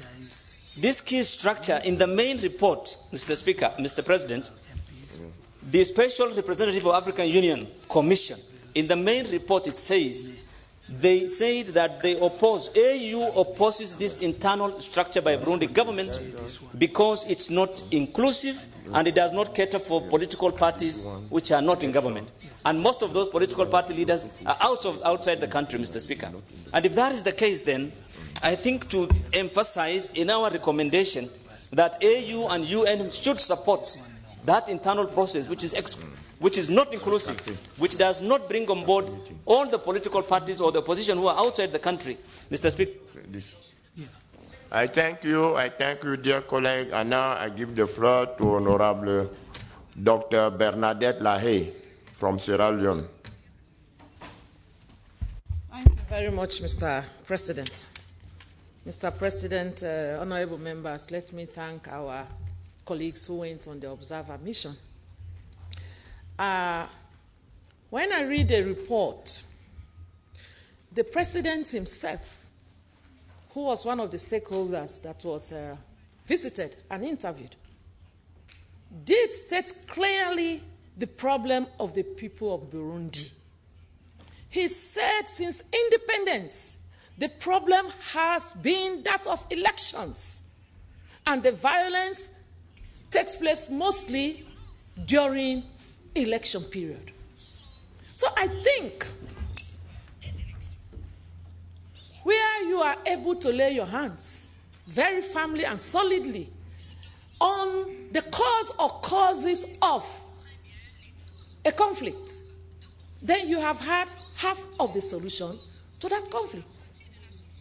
My question is, and I'm sure most of the people that were also interviewed would attest to the cause of the conflict in Burundi.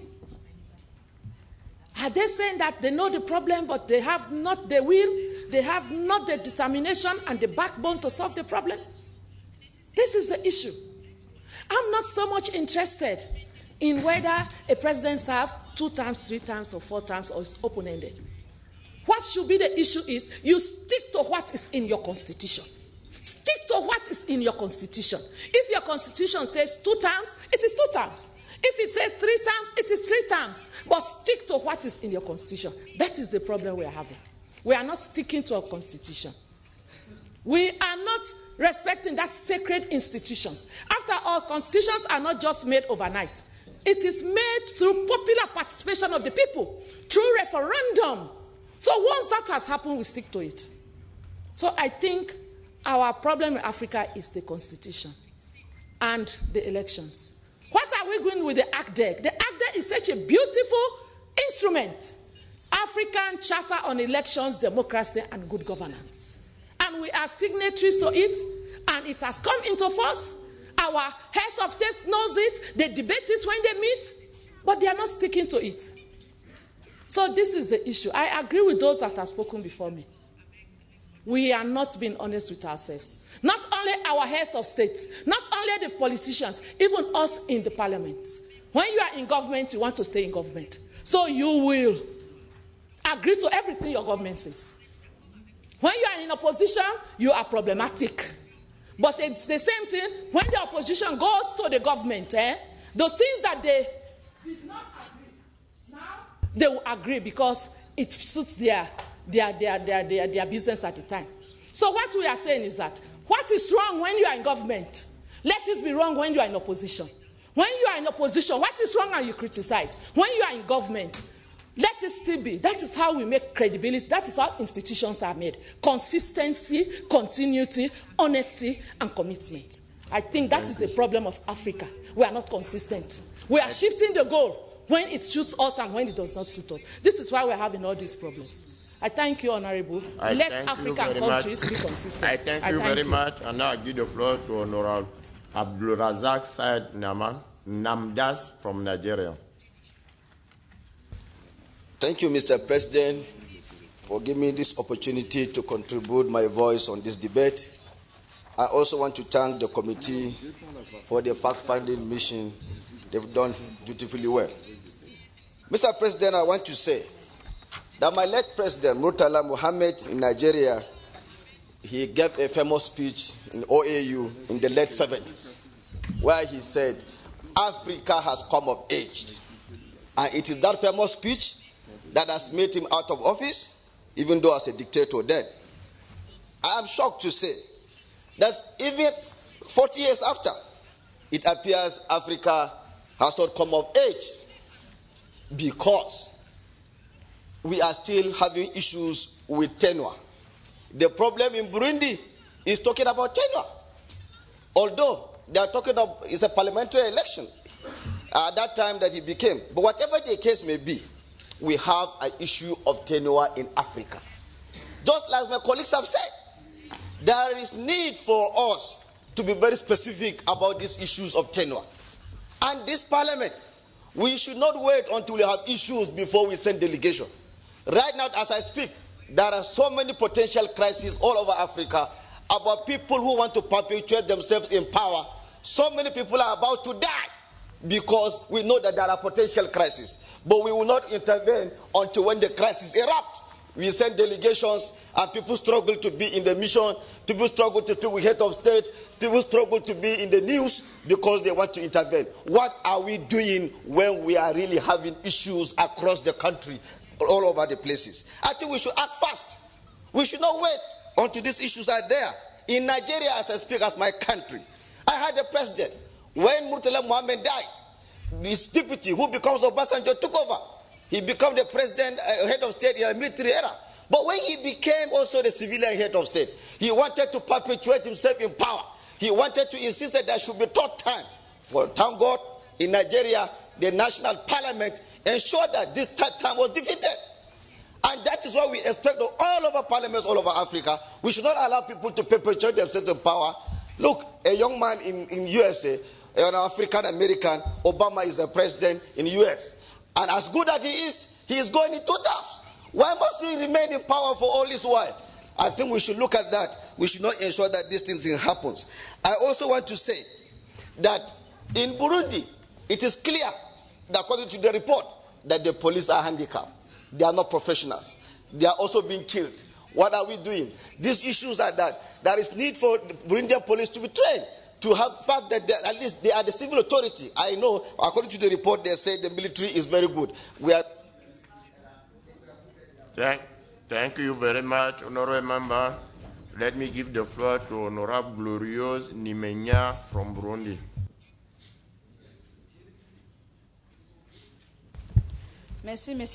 Thank you, Mr. President, for the opportunity.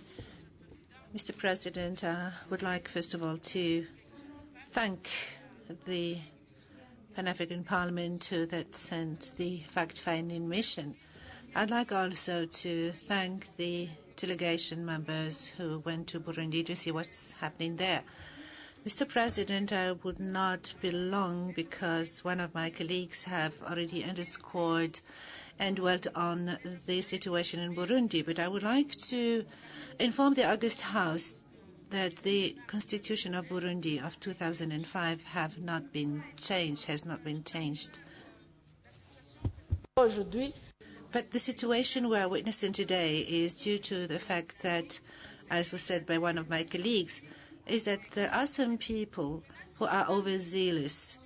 If we talk about the situation in Burundi now, we can ask the question, what is being done to improve the situation? There is a mechanism that will be a forum for all Burundis to express themselves. It is one of the instruments that have been provided for by the Arusha Agreement. We hope that with such a mechanism, the Burundian would be able to discuss and dialogue and find the solutions. Mr. President, I would like here to ask that the African Union continues to support Burundi and that international powers do not take sanctions against the people of Burundi, because yesterday we were talking about respect for human rights. If there are sanctions that are unfairly taken against Burundi, it is one of the means to violate the rights of the Burundian people, because the population of Burundi needs to be supported in its development process. I thank you very much. Thank you very much. I now give the floor to Honorable Achadi Norono from Benin. Thank you very much indeed, Mr. President. I would like to commend you for this fact-finding mission, this brotherly country that is witnessing hardship. Mr. President, I'm really surprised by the non-availability, but the fact that documents are not available, but you reassured us and said that you will inform the plenary about what happened. Mr. President, I think that the policy of Burundi, this fact-finding mission has been carried out some 1 year ago, but the documents are not yet ready. This is really a source of concern for me. Isn't it done on purpose? I'm just wondering. Mr. President, I'm surprised that it is the President of Burundi on his own that he's the only one who understands the Constitution. The international community is wrong, the civil society is wrong, and it is only the President that understands the Constitution. This is surprising, isn't it? Mr. President, we have a lot to do, and it is difficult for us to have the ratifications that we aspire to. And as long as the African presidents still want to last in power, if we have a parliament that legislates, that have the legislating power, we will force them to quit power. Mr. President, it is difficult for us. We really have much work to do. Let me conclude by saying, Mr. President, that I will not engage my country, Benin, which is a democratic country, a country where alternation is really happening with the support of the population. And I'm not going to engage my country in voting such recommendations which recognizes the elections that were organized in Burundi. For me, I'm not judging such elections, but I do not accept that and do not admit that in this assembly we recognize the fair and just nature of such elections. This is why I'm not engaging my country, Benin, in the recognition of such an election. Thank you. Thank you very much. I now give the floor to Honorable Abdullahi from Sudan. Thank you, Mr. President. I would like to thank you for giving me the opportunity to take the floor, and I would like to thank also the fact-finding mission to Burundi for this report that is a brilliant one and a very highly professional one. I would like also to express our sympathy to the people of Burundi and our concern to the situation then, and especially the situation of women and children there. And in the report, it is said that there are children that have been arrested and young people that have been arrested. We also express our concern about the refugees, those who have quit the country to other neighboring countries. We suggest, therefore, that we invite the President of Burundi to take part to a comprehensive dialogue that would include all the political forces, be it the government forces and the opposition, in order to consider and in order to find the solutions and to make sure that the refugees come back to Burundi, as well as the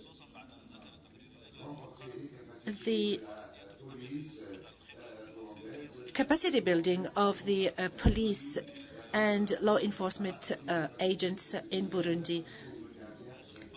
This report has been prepared in last November, and now we are in May. So what are the steps that have been taken in the meantime? We suggest, therefore, that this mission go back again to Burundi and see what happened since then. Thank you. Merci beaucoup. Thank you very much. I now would like to give the floor to Professor Lugongwa from Zambia. Thank you very much, Mr. President. I would also like to, first of all, congratulate you for having taken the courage to put together a team that went to Burundi under the circumstances we are debating. Mr. President, this report is very informative and well presented, and it pinpoints the challenge of democracy in Africa. It represents what most of our countries are facing, namely the challenge of fragile democracy, especially at the time of elections, when we see a characteristic of mistrust, violence, instability, and to a large extent, criminal activities, and the radicalization of the youth in particular. This is typical of most of our countries when election time comes. And clearly what we see in the report is that Burundi has identified this as a problem, and it would like to heal out of it. That's positive, and we should acknowledge that. And it has established institutions to that effect, to realize healing. The institutions that they have established, like the Truth and the Reconciliation Commission, the National Commission for Inter-Burundian Dialogue. I think as PAP, we should be able to monitor the process of dialogue that Burundi would like to see established and contribute to that healing process so that that country comes out of the challenge of violence that characterize most of our countries, and it establishes peace for the good of every citizen in Burundi. That's very important. And I hope that as PAP, we shall contribute towards monitoring that process. Thank you, Mr. President. Thank you very much. And now I want to give the floor to Martin Nitereche of Burundi. Merci. Thank you, Mr. President, for giving me the floor. I'd like to echo all those who thanked the PAP Bureau who sent,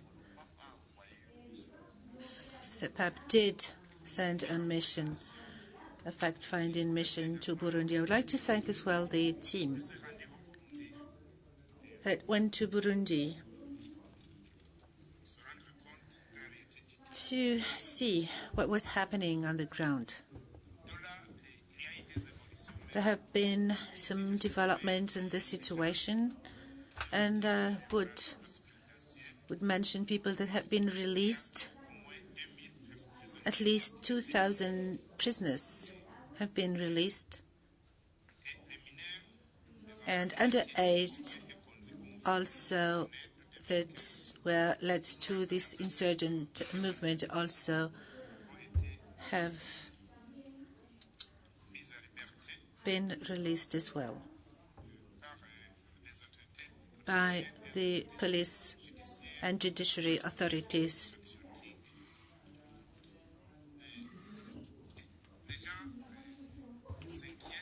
People express their concern and say that the country is in difficulties. Let me assure you that there is no major difficulty in Burundi because the authorities there are tackling the situation and trying to address the situation that was somewhat volatile at the end of 2015.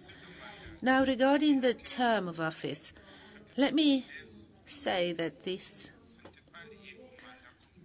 issue, the problem in Burundi, was not really linked to the term of office of the president because early in 2013, some politicians would say that elections would not be held in 2015, that is 3 years before the organization of such an election. However, and the current president didn't even announce his candidature then. And people would say, would talk about the situation. There was the establishment of the National Commission in Burundi that is in favor of an inclusive dialogue and has already started its work in all the provinces of the country. Thank you very much, dear colleague. I now give the floor to Honorable Ambokite Justin from Benin. Thank you, Mr. President. I would like to thank the fact-finding mission to Burundi, and despite the constraints of time, they presented to us quite a comprehensive document that enabled us to understand what's happening there. Mr. President, when you stumble and fall, don't try to look forward, but to look backward to see what happened. Mr. President, the causes or the root causes of what's happening in Burundi, isn't it because of the third term of office, term of the Burundian president? Some of our African heads of states do their utmost to break and violate the constitution of their own country and to stick to power as long as possible.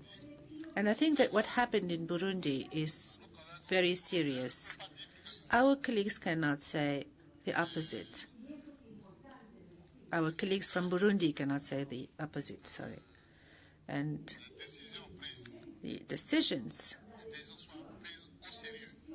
that have been made should be taken seriously to make sure that our sisterly country be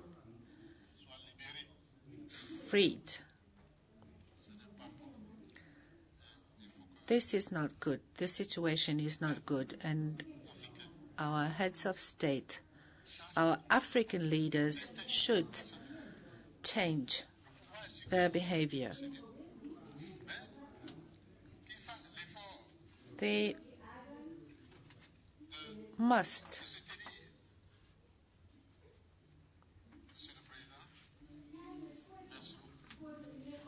Mr. President, thank you very much. Thank you. The general debate is closed now. Dear colleagues, allow me, before giving the floor to the rapporteur, to wrap up. The Pan-African Parliament is very concerned by the situation in Burundi. We are representatives of our people. When one single person dies, this should affect us because we are elected by those people. Second, what change in constitution? We should not tolerate change in constitution because most of conflicts in Africa today are post-electoral conflicts because of change in constitution. 3, we need to have a strong declaration, and I would like to assure you that so far, until now, the talks for an inclusive dialogue in Burundi have not yet started. And we don't know whether these would start or not. But I must recognize, however, that today many Burundians have died. I don't know why, but I think it is due to the conflicts, and we think to take this into consideration. Finally, I'm surprised when we come here, we talk about general causes, even if I'm targeted as a president. We need to be serious and say the truth. There has been in Burundi an attempt to change the constitution at the National Assembly 2013. And had this attempt succeeded, things wouldn't have happened this way. And as it was said by the honorable colleague from Benin, we have problems to ratify our protocol, and I've said this, and I'm not saying that such and such country said, but you can realize through some situations you understand that we have difficulties in having countries ratifying our documents. So therefore, I wish that when we refer the recommendations to the Regulations Committee, to have a strong recommendations or declarations that will be made public. We have a report that dates back to 5 months, but we have nothing new, and we don't know what is happening, and the two parties are still have not started the dialogue. Rapporteur, you have the floor. Mr. President, point of order, sir. Point of order, sir. Yes. Okay, sir. Yes, sir, through you and this noble parliament, having heard all the discussion and the debate, we will propose an amendment or resolution to this parliament that the AU and UN, together with the international community, work together to negotiate between the government and all opposition party leaders in and outside of Burundi in an inclusive process to establish a government of national unity in Burundi. This is our proposal. Merci beaucoup. Thank you very much. We will send all these comments to the Committee on Rules. The rapporteur, you have the floor. The rapporteur. Respond 5 minutes. Thank you so much, Mr. President, and thank you so much, honorable members, for the intervention in relation to the report on the fact-finding mission in Burundi. Mr. President, I think as a committee, we are very cognizant of the fact that one of the fundamental duties of ours is to ensure there is peace in Africa. It is in the same vein, Mr. President, that I would urge each and one of us in the plenary to look at these issues of conflict in a very objective manner. If there are elements of positivity in every efforts that the governments are doing, I think it is very, very important for us as the Parliament to support such initiatives. During the debates, Mr. President, I haven't heard anybody talking strongly about the current structures, which is the Truth and Reconciliation Commission and the a Burundian dialogue concept which is put in place by the Burundian people, and I urge members to critically look at that. It is very, very important because it's a positive aspect, and such initiative, it's one of the basic fundamental data enshrined in the Arusha Agreement, which was signed in 2003, in an effort to make Burundi a country where peace and harmony prevails. Mr. President, I don't want to comment much on the issue of that term, but what I want to draw to the attention of this plenary is that there is a ruling which was made outside the perimeters of Burundi, which was made by the East African community in relation to that. And I want members to be very cognizant of that, because we are the very same plenary that supports the rule of law, that supports the initiatives in our own communities. So if there is an independent ruling on that, I think members should go and look for that, and if possible, as a committee, would provide that to the members so that everybody is cognizant of that. And it is very, very important for Africans to support the initiatives and the rulings which are lawfully, more especially by international communities. Mr. President, they talk about stakeholders. In that regard, I want to say the very same plenary sent this fact-finding mission to Burundi. And in the report, we have categorically stated that there are those opposition leaders which are outside the country. And I'm surprised that members want us to talk to those leaders, yet they know very much that our mission was confined in Burundi. And we have mentioned in the report, unfortunately, Mr. President, we didn't categorically state it. In Burundi, we met over 30 opposition leaders.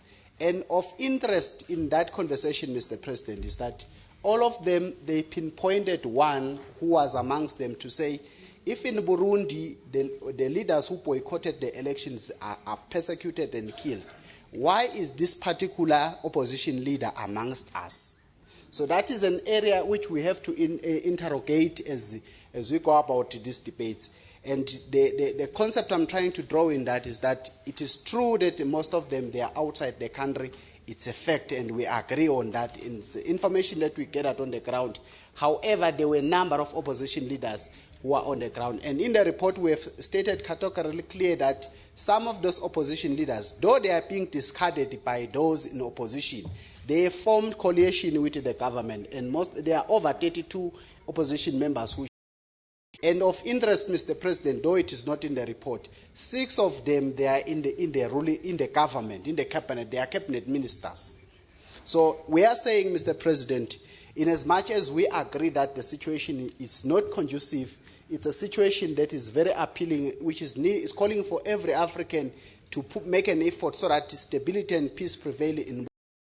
At the same time, we have to recognize the efforts which the government of Burundi is doing in an endeavor to bring the situation to peace. One other issue that I want to comment, for the first time in my historical political life, I have never seen the civil society and the media agreeing on one thing. In this particular report, Mr. President, we have made it clear that even the media itself, we know at most the media, Your Excellency, have alluded to the fact that this report is over 5 months now. Then the question is, what basically did we contribute to the people? And what basically have been happening during the mission period and the reporting period? And it is of paramount importance, Mr. President, that we should look at the committee meetings. I think some of these reports, fact-finding missions, should be discussed during the committee meetings, because the lapse of time, it renders this report useless and unworkable. So it is for that reason, Mr. President, I pledge the plenary to look at this issue and see how we can harmonize, how we can quickly make our voice known to those countries, because at the end of it all, if we take a position as a Pan-African Parliament in our findings, it will at some point in time encourage people to seek harmony and at the end of it all, achieve what we want in Africa, which is peace and stability. I thank you. Merci beaucoup. Thank you very much, dear colleague. The report indicates a current situation, so we have taken note of your comments, and now I should like to present this report for voting. No recommendations, no comments. The Parliament takes note of your report and sends the comments to the Committee on Rules, with which you will work to prepare a declaration from the Pan-African Parliament on the situation in Burundi. Dear colleagues, in compliance with the Article 38, please allow me to recognize His Excellency Michael Gallet, who is the focal point of the Pan-African Parliament at the European Parliament.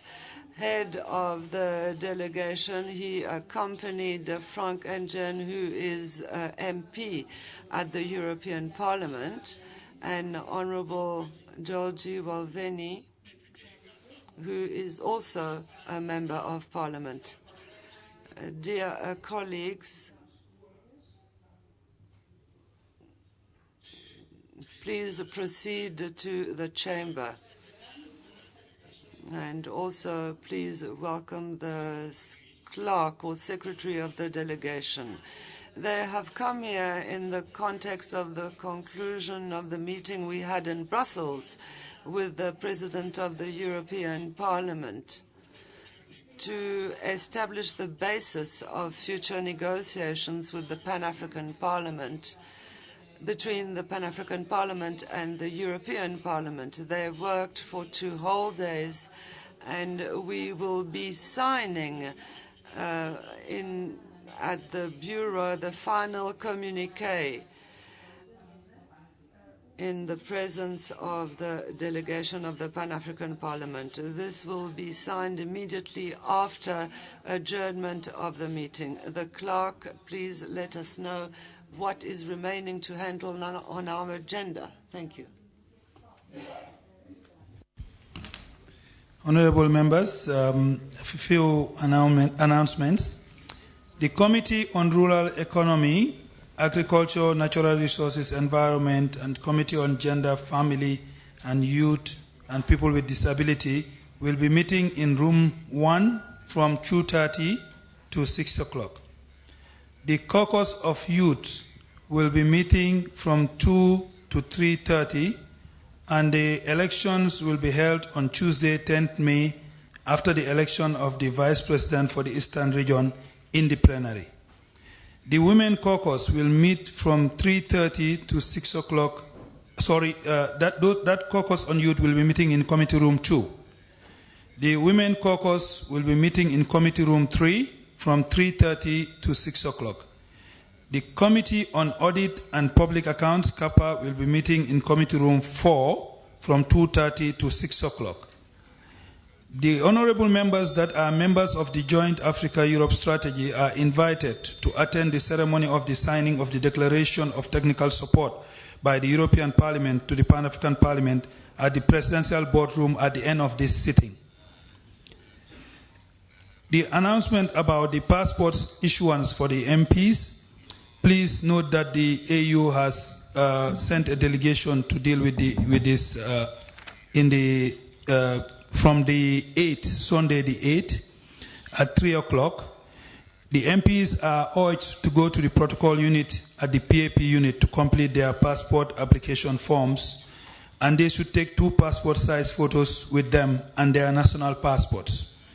The passport officer from the AU will return on Wednesday, 11th May, to produce the passports, and then return back to South Africa on Friday to deliver the passports to the MPs. Finally, Honorable Safia Elmi Jibril and her colleagues from Djibouti cordially invite the Bureau of East, West, North, South, and Central Caucasus and the Bureau of Women and Youth to a dinner at the Adega restaurant on Saturday, 7th May at 7 o'clock in the evening. Transport will be available at your respective hotels to take you there from 6:30. Thank you. Excellency. Merci, Monsieur le Clerc. Thank you very much, the clerk. Dear colleague, given the delay that we have experienced, we have postponed the second item on the agenda to another date that will be communicated to you.